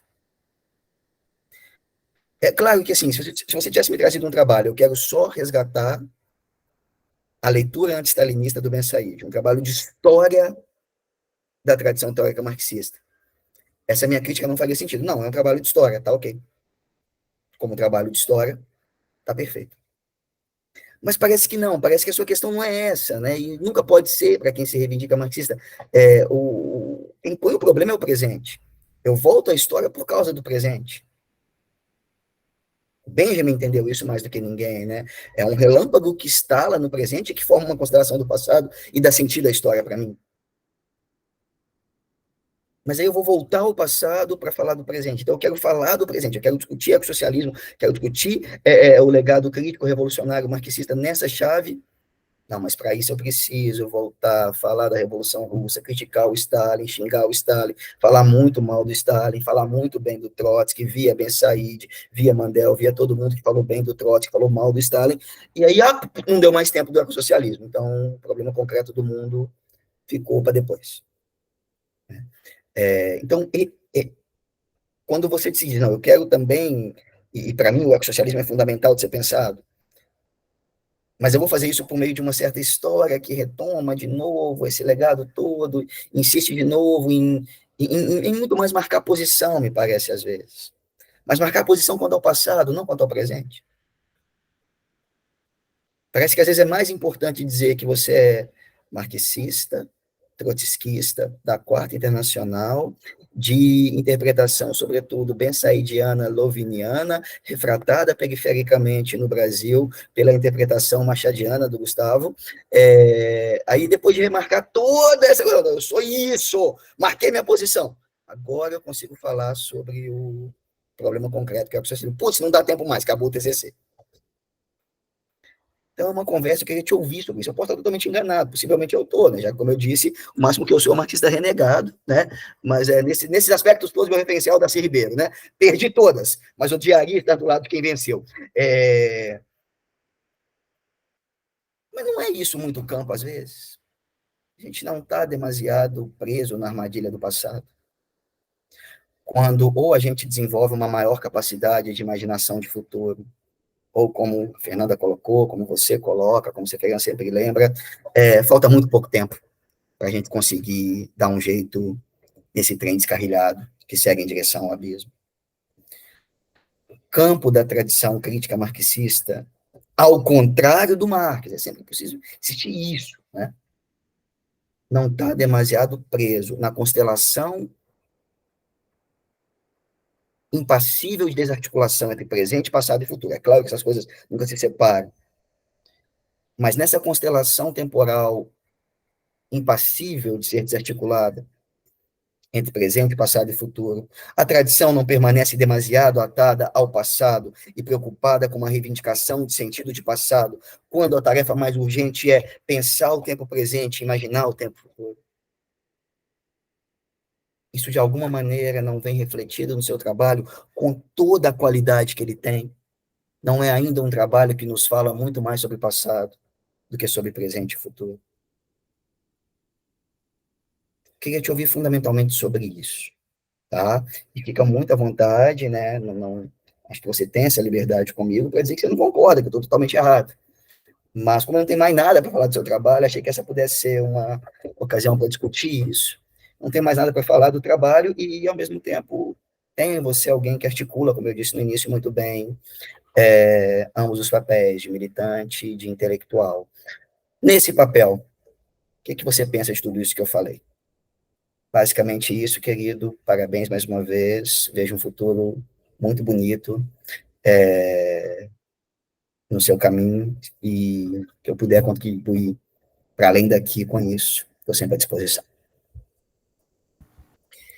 Obrigado, Davi. Eu acho que a gente não podia ter uma melhor arguição, né? E seja diante de todas as considerações que você trouxe, mas também por essa exposição do teu marxismo, que eu acho que é o melhor que tem, tá? Então, ó, você pode ter um carimbinho lá que você não quer, mas ó, é dos melhores. Eu acho que eu tô aqui... Não é que eu não quero, eu até queria, não me dão, Gustavo, não me dão. Seus orientandos e orientandas não me dão às vezes, você às vezes não me dá, os duvidos também não. Então, assim, eu já parei de estudar, mas é que tá melhor, tá ficando cada vez melhor. Eu a carteirinha lá, nunca devolveram, entendeu? Pedi lá, me dá a carteirinha do marxismo, não devolve a carteirinha, cara, não vem carimbada. Tá cada vez melhor, viu? E nem precisa do doutorado. Eu fiquei indignado com o doutorado aqui agora, em economia. Mas tem que fazer, né? Se quiser fazer, tem que fazer. Mas você precisa do carimbinho. Só não vou pedir para assinar a ficha de filiação partidária, porque senão aí vai estar mais inclinado para o stalinismo que para outra coisa. Mas obrigado, Francis. Foi maravilhoso poder te ouvir. Eu estou ainda mais ansioso agora para ouvir o Roju, que eu quero saber o que é que ele opina quanto a isso tudo. Roju, querido. Então, vou tentar também não me alongar muito, mas acho que é uma provocação muito difícil de responder, porque ela também me provoca muito, sabe, Davi? Eu sei que você sabe disso também. Eu reconheço, inclusive, acho que pelo menos parcialmente eu reconheço um pouco esse apontamento que você traz com relação ao trabalho, quando você coloca que o ecossocialismo perdeu um pouco do protagonismo, né? Um debate que fala menos sobre ecossocialismo e fala mais sobre stalinismo. Embora o que eu busco chegar ao final desse trabalho é justamente num contributo ecossocialista a partir do Daniel Ben Said, né? Eu não vou dizer que foi uma cilada que eu fui caindo ao longo do trabalho, mas eu fui percebendo que quanto mais eu lia, mais eu entendia que o Ben Said, ainda que em vida ele demonstrou muita preocupação e muito esforço para recuperar debates ecológicos a partir do Marx, para poder fazer sínteses ecológicas, inclusive, ele era um homem que estava falando sobre o seu tempo. E aí quando você traz essa questão de que a gente precisa de um marxismo que fale sobre o tempo presente, eu vejo isso muito expresso no Daniel Ben Said, porque ele, assim, buscou teorizar sobre a obra do Marx, ele tem escrito sobre isso, ele traz um esforço muito com relação à teoria marxista, a teoria marxiana, sobretudo, mas ele está falando sobre o seu tempo presente. Ele está falando sobre o momento que ele viveu, ele está falando sobre as contradições materiais em que ele estava inserido ali em Paris, na França. Ele vai falar sobre as experiências explosivas em maio de 68, nas revoluções anticoloniais, ali pós-Segunda Guerra Mundial. É o momento que ele estava vivendo, Ele vai falar muito sobre a pós-modernidade, ele vai dialogar com Hannah Arendt, ele vai dialogar com quem estava debatendo uma série de questões, uma série de problemas ali, pungentes dentro daquele contexto, mas está falando sobre o seu tempo presente a partir de uma visão marxista, sabe? Ainda demarcando algo que para ele não podia se perder, sabe? Algo que para ele não podia ser deixado de lado, uma crítica que não podia ser deixada de lado porque ela não era ultrapassada, assim. E acho que é aí que talvez esteja a riqueza da gente debater um pouco, ainda bater na tecla de debater o stalinismo no tempo presente, porque a gente corre o risco, às vezes, de acreditar que o marxismo está ultrapassado quando a gente não busca acertar as contas com o que foram as vulgarizações do marxismo, sabe?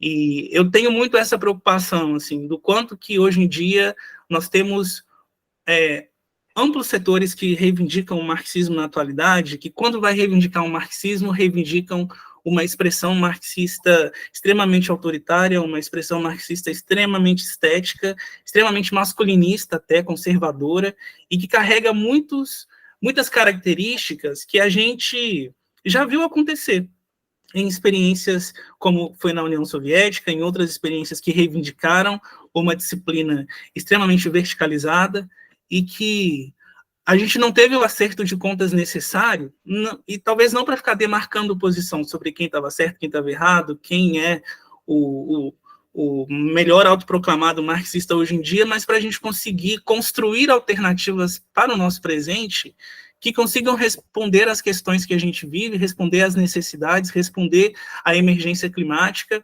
mas entendendo que certas coisas que já foram feitas, elas precisam ser superadas também. Precisa haver um balanço crítico disso, e eu parto muito de uma perspectiva de que o marxismo ele é feito de tradições. Ele é feito de tradições que elas ajudam a orientar a gente no tempo presente a partir dos balanços que foram tomados pela trajetória de militantes, pela trajetória de experiências do passado, e que a gente precisa recuperar cada vez mais isso para a gente ter uma boa orientação para onde a gente está caminhando nesse tempo presente, assim.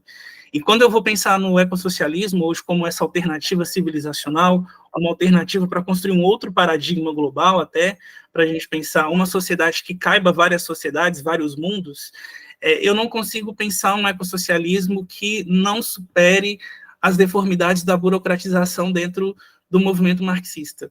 Então, eu acho que o Ben Said traz um pouco esse balanço, porque ele só consegue aprimorar o seu debate ecológico na medida em que ele consegue recuperar esses debates, recuperar essa crítica e demonstrar, olha, esse modelo de sociedade ele não comporta mais aquilo que a gente precisa construir como alternativa política, econômica, global para o século XXI. né? Em vida ele conseguiu trazer um pouco dessa contribuição para a gente, assim. Então eu vejo que debater quais são as raízes da burocratização, debater como que a vulgarização do socialismo, dissociando a necessidade de uma revolução internacionalista, acreditando que o socialismo ele é autossuficiente por si só no terreno nacional, e que apenas assim ele vai conseguir, ou por meio dessa via, ele vai conseguir se autossustentar e alcançar uma revolução completa no terreno nacional. Isso seria suficiente para construir um modelo de sociedade que respondesse às emergências assim, de um determinado momento, de uma determinada sociedade. Acho que a gente precisa superar isso. Então, recuperar esse debate é talvez bater na tecla de que o ajuste de contas necessário para a gente construir o marxismo necessário para o nosso tempo ainda não foi feito. E aí eu vejo muito esse esforço dentro do ecossocialismo, que está, sim, debatendo questões emergentes do nosso tempo. Não haveria uma perspectiva como essa, uma tradição como essa, sem a gente estar se aproximando de outros terrenos críticos da sociedade. Então, o debate sobre o decrescimento, o debate sobre decolonialismo, o debate sobre o indigenismo, o debate sobre a própria ecologia crítica, são debates que pululam o terreno marxista. O marxismo não deu conta de apresentar soluções e dialogar com essas questões, trazer respostas que realmente pudessem trazer soluções efetivas. Precisou de ir além disso, né? Mas, para isso, ele precisou também fazer balanço sobre como que as experiências do passado contribuíram para que, dentro de uma experiência pautada por um marxismo, seja qual marxismo fosse, também teve desastre ecológico, também teve problemas com relação a uma lógica de progresso que não levava em conta os limites do metabolismo social. Então, eu não consigo ver um ecossocialismo, por exemplo, sem acúmulos que a gente teve a partir do trotskismo também, né? A gente pensar a teoria do desenvolvimento desigual e combinado, de pensar a relação dialética que há entre dependência e dominação, enfim, pensar como que a revolução ela se dá no plano internacional e ela é ininterrupta, então pensar a revolução permanente, que também é um acúmulo desse processo, que não vem do Trotsky necessariamente, mas que o Trotsky ele aprimora isso. Eu acho que a gente recuperar essas figuras criticamente, não sacralizando elas, porque elas também possuem as suas contradições. Eu busco, inclusive, trazer que o Trotsky ele foi uma figura produtivista, apesar da sua tradição, enquanto trotskismo, né, que é uma tradição plural. A gente tem esforços para entender, olha, isso aqui foi errado, a gente precisa avançar em balanços que levem a ecologia em consideração. Mas foi uma tradição que trouxe esse balanço, um balanço crítico com relação às próprias práticas do Trotsky dentro da União Soviética, sendo que era um contexto onde já haviam debates ecológicos acontecendo. Então é muito no sentido assim, a gente não pode sacralizar essas figuras, não dá para passar pano em tudo. Houve autoritarismo também no Trotsky, houve também contradição em muitas coisas que ele trouxe. A questão é que a tradição que veio a partir disso trouxe acúmulos muito importantes para a gente pensar em como que a gente aproxima o marxismo de outras contribuições teórico-críticas que não se fechem a uma ortodoxia dogmática, como se o marxismo fosse a única ciência possível para resolver todos os problemas sociais. E não é. Acho que a questão é que não é. E, bom, para finalizar, assim, acho que eu abri muitos parênteses aqui, mas é mais para dizer nesse sentido, assim, acho que concordo com você, o trabalho poderia ter explorado um pouco mais sobre essa questão do ecossocialismo, e fica como um aprendizado para mim, para poder explorar cada vez mais esse debate nas minhas formulações, né, mas acaba que, adentrando dentro da reflexão bem-saidiana, o que ele mais estava lidando naquele momento era com como que a burocratização estava destruindo as possibilidades de uma sociedade ou outra no tempo que ele viveu, né? As experiências que ele teve um papel muito importante, como em maio de 68, muito foi pela burocratização, não apenas da direita, mas da esquerda também, né? Foram contextos muito próximos com a queda do Muro de Berlim, então havia ali um esfacelamento de uma alternativa que se colocava como pós-capitalista, e como que a gente poderia construir uma alternativa diferente desta que conseguisse encantar novamente as pessoas, conseguia lidar com a frustração, com o desamparo, e não se perder na narrativa do fim da história. Era preciso fazer um balanço aí crítico com relação a esse processo também, do stalinismo. Então, acho que como para finalizar isso, é mais nesse sentido que eu queria trazer essa reflexão, sabe? Acho que o marxismo carrega tradições, muito no sentido de que para superar, inclusive, as tradições, a gente precisa fazer os ajustes de conta necessários, os acertos de conta. Acho que esse acerto não foi feito ainda da maneira como deveria. O ecossocialismo traz essa bagagem, mas é isso, a gente também tem muita coisa para pensar no tempo presente e o tempo está acabando, né? Então, essa provocação que você traz vai me fazer pensar sobre muita coisa. Agradeço, inclusive, por essa contribuição que se trouxe. Espero também que as provocações que eu trouxe de volta possam te fazer refletir sobre um pouco desse posicionamento que eu tenho acerca de como que é necessário recuperar isso, essas tradições são importantes e recuperam experiências que, enfim, a gente teve no passado e que trazem muitas lições para a gente pensar o presente também. Acho que é isso. Obrigado, Roju. Davi, está satisfeito? Deixa eu ler só uma frase aqui. A revolução social do século XIX não pode tirar sua poesia do passado e sim do futuro. Não pode iniciar sua tarefa enquanto não se despojar de toda a veneração supersticiosa do passado. As revoluções anteriores tiveram de que lançar mão de recordações da história antiga para se iludirem quanto ao próprio conteúdo. A fim de alcançar seu próprio conteúdo, a revolução do século XIX deve deixar que os mortos enterrem seus mortos. Karl Marx, O 18 Brumário, de Luiz Bonaparte, capítulo 1. Né? O meu problema, Roju, é que o que me encanta no Marx é ter, do início ao fim da vida, pensado o mundo, enquanto, para mim, a maior parte do marxismo hoje se preocupa em pensar o Marx, não o mundo. Isso, para mim, é muito problemático. Mas, assim, obrigado pelo retorno e vamos seguir conversando e parabéns mais uma vez pelo trabalho. Muito obrigado, Davi. E olha, o Marx, com a própria trajetória de vida dele, e não só para pensar o Marx, para pensar a gente, né, ele mostra o quanto que se transformar, e assim como ele mudou perspectivas para a leitura de muita coisa, né, para melhor, então, para ler a questão da civilização burguesa, do progresso, da colonização, né, ele passou por toda uma série de viragens importantes na transformação da vida dele.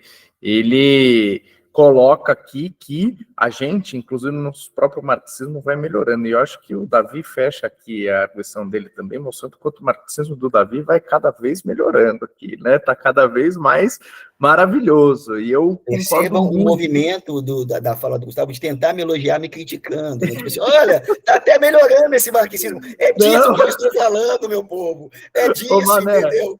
É exatamente disso que eu estou falando. Ô, Mané, é que eu estou falando que eu já bati no teu marxismo, eu estou dizendo que está muito bom. E eu acho que é isso mesmo, eu concordo muito com as colocações que você traz, né? Inclusive dentro de uma perspectiva que ela é muito enfatizada na trajetória do próprio Daniel Ben-Said, do quanto que, né, o marxismo ele deve ser uma aspiração para o futuro. Ben-Said, assim como o Michel Lovy, leitores que foram em primeira ordem das teses sobre o conceito de história do Walter Benjamin, né, romperam, inclusive, com a figuração, né, da revolução enquanto locomotiva, mas para usar daquela mesma figuração que você trouxe, né, a entender o progresso enquanto um trem desgovernado nos levando para o abismo. Então, tem em conta o que é uma perspectiva do porvir, é o maior e mais relevante elemento que a gente tem que ter para a construção da nossa teoria social, pelo que eu queria agradecer muito, muito, muito, Davi, pela sua arguição e pelas colocações de conjunto aqui ao trabalho do Roju. Eu vou aqui fazer só apenas alguns pequenos comentários. Agora a gente está tendo uma visão aqui da Maison Francisco também, no Davi circulando. Fazer alguns pequenos comentários sobre a trajetória de orientação, né, que eu acho que elas são muito importantes, sobretudo para a Fernanda e para o Davi, mas também enquanto um relato às pessoas que estão acompanhando essa banca, já que não me parece ser o mais oportuno, na circunstância, fazer uma arguição. A arguição ela até seria viável, sabe, em outras circunstâncias, porque eu não tive, como o Roju sabe, né, até primando pelo que fosse uma oportunidade mais adequada para a leitura de vocês dois, do trabalho na íntegra, de ler o texto de cabo a rabo no momento em que ele foi concluído, né? Já que foi um processo importante nessa trajetória do Roju no curso de Ciências do Estado. E um processo importante que é quando a gente dedica, e é que eu posso dizer, quando a gente dedica muita importância para esse momento, e o Roju dedicou muita importância para o momento do seu TCC, para a defesa, para a elaboração do seu trabalho de conclusão de curso, para o momento mais oportuno, para o que seriam as condições mais adequadas para essa realização de defesa, para quem que o acompanharia, para a composição da banca. Eu acho que todos os detalhes que um TCC reclamaria de um candidato foram objeto de preocupação do Roju, né? E eu acho que nada aqui presente foi chutado, nada foi feito de uma forma desconsiderada, mas tudo foi meticulosamente pensado, né? E eu acho que isso daí mostra o que é também uma dedicação do Roju à coisa pública, à realização da pesquisa, à construção do curso de Ciências do Estado em múltiplas dimensões, que foi não só enquanto estudante, mas foi também na construção no movimento estudantil, que foi também nas disputas e nas colocações que elas se colocam na burocracia constitutiva do curso, e que tem, né, nesse momento, talvez uma das suas expressões mais marcantes, né? Eu conheci o Roju, para minha sorte, no primeiro semestre que eu tive na Faculdade de Direito da UFMG, num ano bastante conturbado, que foi 2019, que não só para mim, mas para o mundo, a gente pensando, primeiro ano de desgoverno Bolsonaro, recém-ocorrido o desastre-crime de Brumadinho, e que o Roju me procurou para discutir questões relacionadas, de fato, ao ecossocialismo. Lembro do nosso primeiro encontro, que foi num banco lateral, bem entre a praça de serviços e a biblioteca da central da UFMG. Estava lá estudando e a gente encontrou para ter uma conversa, né? E bem, dali eu acho que se erigiu uma parceria importante de construção de muita coisa nesses anos, né? E aqui já marcam quase 5 anos desse primeiro encontro, dessa primeira troca, e que passaram, como o Davi mencionou, pela não só marca do Observatório do Estado Contemporâneo, mas impulsionado motriz de espaços diversos, mesmo com a virtualização das nossas existências, forçada pela pandemia, com cursos de formação, com articulação em diversos espaços, com a realização de uma pesquisa em sede de iniciação científica e gozo de bolsa por parte do Roju, junto à Faculdade de Direito, a possibilidade de termos ali, proporcionado ao Roju, também realização de primeira publicação, de acompanhar outros rumos de publicação, de ter composto, né, ainda que de forma muito tímida e atrófica,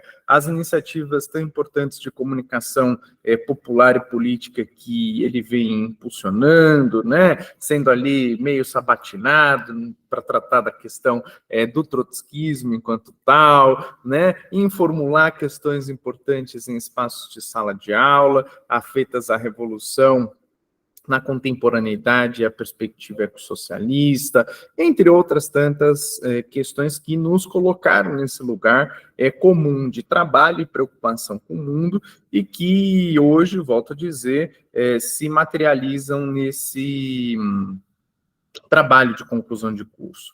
E eu comecei falando de que eu não fiz a revisão e a leitura do texto quando ele foi enviado para a banca, para passar por isso tudo. E por que, cargas d'água, eu fiz essa digressão?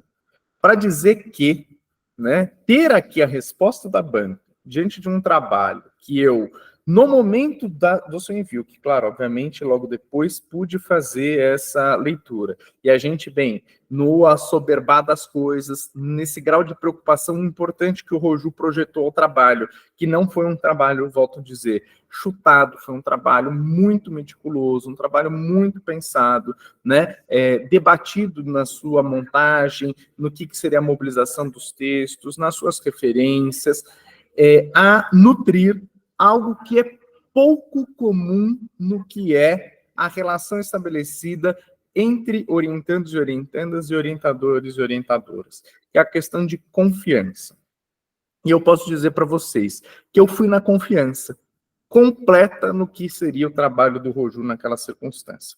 Claro que em momentos anteriores já tinha lido os esboços, uma primeira apresentação do trabalho com algumas montagens, mas não tinha feito, às vezes, né, o que é necessário, uma leitura mais direcionada a burilar aspectos de ordem formal, uma ou outra referência que possam estar deslocadas, mas ter aqui a arguição da Fernanda e do Davi, trazendo, né, o que é o endosso dessa aposta, para usar da chave pascaliana tão cara ao Ben Said, né? Uma aposta que ela também se coloca na subjetividade e no trabalho do Roju como um acerto que ele foi tremendo, né?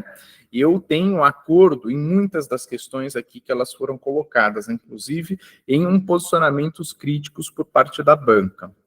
E aqui eu não vou dizer pelo que é a questão que está relacionada ao seu modo de abordar a obra do Ben Said, ou de resgatar todas essas questões que, inclusive, nas respostas e oralmente, me sinto também aqui muito confortável de dizer, mostram a sua segurança, o seu domínio diante do objeto de investigação que você se dispôs a enfrentar, mas que trazem preocupações que elas são políticas, né? E preocupações políticas muito importantes. Você usou uma chave que na hora que o Davi fez a arguição, eu falei, se o Roju não colocar, eu vou colocar. Mas você colocou dentro de um outro registro. Você colocou da importância de alguns ajustes de conta que têm que ser realizados com o que são as tradições do marxismo, né? Ou na chave estrutural, que o Ben Said olhava para o trotskismo, o pluralizando, né, pensar também no marxismo. Mas eu acho que tem um ajuste de conta que ele também é pessoal, tá? E eu quero colocar que talvez haja uma carga aqui, Roju, de um ajuste de conta pessoal, o que traz relevo para isso. E isso não passou um tanto na sua exposição, e queria te levar à reflexão, né? Se esse TCC também não é um ajuste de conta pessoal com o que é a lida das tradições do marxismo, com o que é a localização imprescindível hoje no impulsionar das forças políticas ecossocialistas, no que é, inclusive, o embate com a risível expressão do stalinismo na contemporaneidade, porque tem que ser visto da forma que ela é contemporânea. E para referenciar um marxista importante, que é referência também ao Davi, que é o professor Juarez Guimarães, e que faz apelos significativos para a gente poder olhar, por exemplo, para o fascismo na contemporaneidade, descolando do que é a sua experiência histórica, sem descolar na completude, na melhor expressão da Alf Rebon, nega, supera, mas mantém também uma série de suas conformações a fim de caracterizá-lo de um modo enquanto um neofascismo. O neostalinismo ele precisa ser objeto do que é a compreensão, claro, da experiência do stalinismo na história, mas ser lido com dedicação na contemporaneidade, né? E o seu ajuste de conta vem do que são pessoas que cristalizam e que deram embate a você, né? Um stalinismo ossificado lá de trás, que visa santificar em alguma medida figuras, oficializar o que são leituras do marxismo, e que isso daí, gente, tem que ser objeto das nossas botinas, quando muito, das nossas botinas. Não tem que ser pressão de muito tempo de perder, nem nada do gênero. Mas aqui você faz um exercício que ele é fundamental, que ele é de ajuste de conta também teu. né? E eu acho que isso é muito, muito massa, né? Eu leio como um ajuste de conta teu, né? E você, Roju, tem aqui uma bagagem, e é uma bagagem que ela é uma bagagem militante também, né? Você é das poucas pessoas que tem aqui condição de ter militado na maior parte das organizações que reivindicam o ecossocialismo no Brasil, né? Brincadeiras de lado, só falta insurgência. Quem sabe um dia pare lá na insurgência e pare de vez. Mas, Roju, você tem essa qualidade também, né? De uma trajetória que ela é versátil, que ela é uma trajetória que ela é inquieta, que é uma trajetória que ela é inconformada, que no seu construir, e eu sei disso, que passa, bom, tô aqui fazendo análise, tá bom? Que passa também pelo empenhar dos seus projetos, que passa pela construção do teu TCC, que passa pelo que é a construção de organizações políticas, que é uma busca de uma perfectibilidade, que ela é importante, mas daí também para reclamar um importante sujeito da nossa tradição, que é o Lucien Goldman. A perfectibilidade, ele é um absoluto. O perfeito, ele é inalcançável, né? E aí a gente não vai encontrar perfeição em lugar nenhum, né? Mas a gente sempre vai dar o máximo, né, para tentar alcançar aquilo que nós almejamos, né? Então não vamos achar a organização política perfeita, não vamos ter a elaboração mais perfeita da terra, não vamos ter momento perfeito, nem esse momento tão imprescindível que foi o de escuta da Fernanda e do Davi, foi perfeito porque ele foi virtual, né? E teve ali os seus tropeços próprios do que é a mediação telemática das coisas, né? Então, eu acho que isso fica também enquanto experiência pedagógica para nós e política nessa construção que ela é indispensável, né? Então, eu fico muito, muito contente e faço aqui o relato a vocês do quanto que o Roju foi um orientando extremamente preocupado nessa busca de uma perfectibilidade, de fato, daquilo que ele queria apresentar à banca e trazer aqui à banca, né? E que as suas imperfeições, por certo, resultam largamente do seu orientador, diante das suas limitações, diante das suas debilidades, e que vocês, por certo, puderam também perceber, se assim o perceberam, com a leitura do texto. Eu vou, nesse instante, fazer o convite ao Davi e à Fernanda para que possam ir a uma outra sala alternativa, já que a gente está aqui cheio de gente, né? E que a gente terá ali condições de debater singelamente sobre o trabalho e ter o desfecho avaliativo a ser apresentado aqui para a turma como um todo, tá bem? Eu vou botar aqui no chat esse link, se vocês puderem seguir a ele, só Fernando e Davi, eu agradeço bastante, basta fechar aqui o microfone e o áudio que a gente retorna depois, tá bom? Até já já.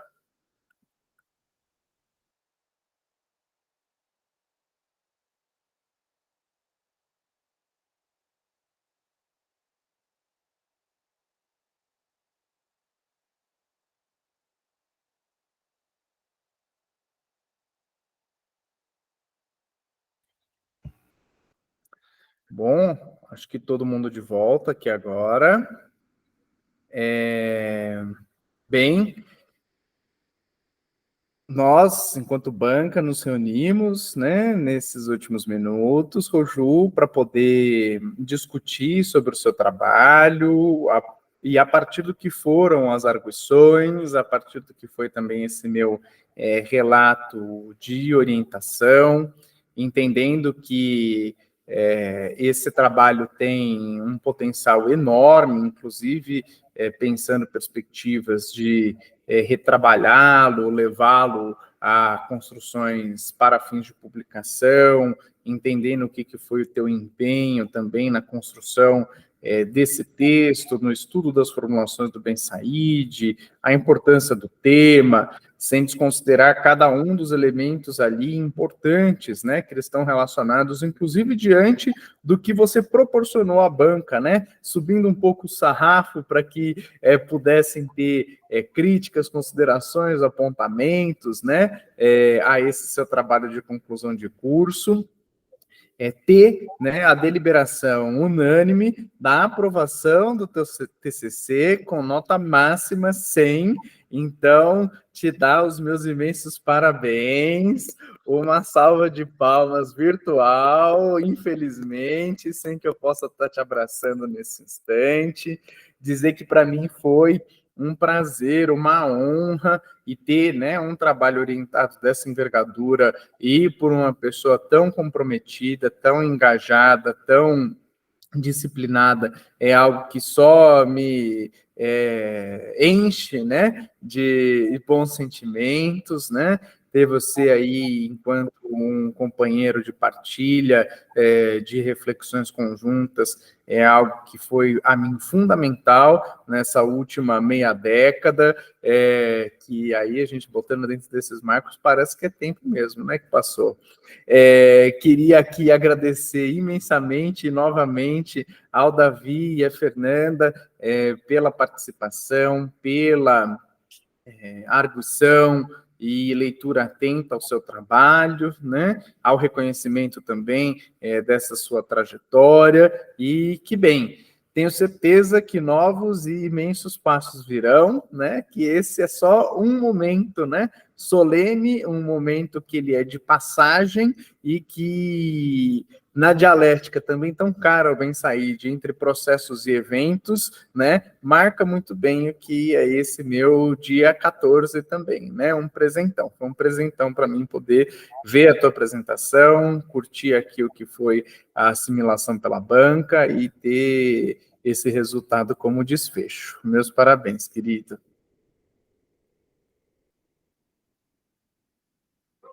Pode comentar um pouquinho? Claro. Quero agradecer, estou até emocionado aqui. Estou muito feliz. Não foi um trabalho fácil, é um tema muito difícil, que não envolve décadas de estudo, na verdade, né, com relação ao que foi o processo do stalinismo como um todo. Então, tinham muitas lacunas, na verdade, tem muita coisa a ser explorada por esse tema, né? Então, muitas lacunas ali ficam para a gente poder entender melhor o que aconteceu, mas pensando muito no que o Davi trouxe na fala dele, de como conectar todas essas questões para o que o tempo presente exige da gente agora, né? Então, acho que esse é o grande desafio, de sempre conectar a nossa pesquisa, e sempre conectar a nossa recuperação a processos do passado com as demandas do presente. Acho que eu vou sair com essa reflexão, né, com relação a esse trabalho. Quero agradecer ao Gustavo, que foi um orientador assim, fenomenal para mim, né? Me deu todo o suporte emocional, todo o suporte teórico, assim, caiu como uma luva. Eu sempre falo isso para as pessoas que eu converso sobre orientação, porque ter um bom orientador na faculdade é um privilégio. A maioria das pessoas, infelizmente, não tem essa possibilidade de ter uma orientação de professores que sejam dedicados, que sejam preocupados, que sejam interessados em orientar com qualidade, e que, inclusive, tenham uma relação com o seu objeto de pesquisa, com o objeto de pesquisa do orientando. E eu tive esse privilégio com o Gustavo, de conseguir ter alguém que tinha essa relação com relação à tradição política, mas não apenas com objeto de pesquisa, né? O autor que eu estudo é um autor que o Gustavo, ele lê bastante, ele também tem muita propriedade para poder falar sobre questões aí referentes ao Ben Said. Então, ele teve muito contato com a obra dele, inclusive com coisas que eu ainda não pude ler. Então, tudo isso foi muito importante para eu conseguir desenvolver essa pesquisa na qualidade que eu desenvolvi. Então, eu queria agradecer a Fernanda por todos os apontamentos, pela leitura atenciosa, pela arguição cuidadosa também que trouxe, né? E agradecer também ao Davi por todas as provocações, todos os apontamentos, mas, sobretudo, também pelo suporte dentro do curso, por ser essa figura referência tão importante, né? Reconhecer que, nesse momento que Ciências do Estado também passa por um processo intenso dentro da faculdade, o Davi sempre foi uma figura que defendeu um curso independente, autossuficiente, que sempre defendeu um curso altivo, e para mim é muito importante ele estar nessa banca, assim. Então queria agradecer a sua participação e reconhecer o seu papel tão importante para o nosso curso, assim. Espero que cada vez mais ele possa ser reconhecido entre os estudantes, mas como também é pelos professores, enfim, ressaltar essa importância, e agradecer a todo mundo que ficou até aqui. Estou muito feliz e emocionado. E é isso, gente. É isso mesmo. Muito obrigado pelo feedback que vocês trouxeram. Obrigado, Roju, querido. Uma vez mais, parabéns para você, né? Que esse seja um momento de fato ser lembrado, um momento importante aí nessa sua trajetória tão radiante. Bem, não sei se Fernando, Davi querem trazer alguma coisa, ou então a gente encerra mesmo a banca, pode dar aqui por concluída. Só quero parabenizar, né? Agradecer mais uma vez o convite. Roju, celebre aí seu dia e tenha sempre em mente desse pesquisador em construção que a gente é nessa vida acadêmica e militante. Parabéns, Roju. Te cuida. E aproveita aí a ressaca, nem que seja de açúcar, Roju, porque TCC merece ressaca também, né? Dá uma desbaratinada, né? Curte aí o fim de ano, que vai ser importante. Beijão, gente. Obrigado aí a vocês todos. Foi ótimo estar aqui com vocês nessa manhã de hoje. Até mais. Tchau, gente. Valeu. Tchau, tchau. Parabéns, Gustavo, de novo. Valeu, querido. Obrigadão.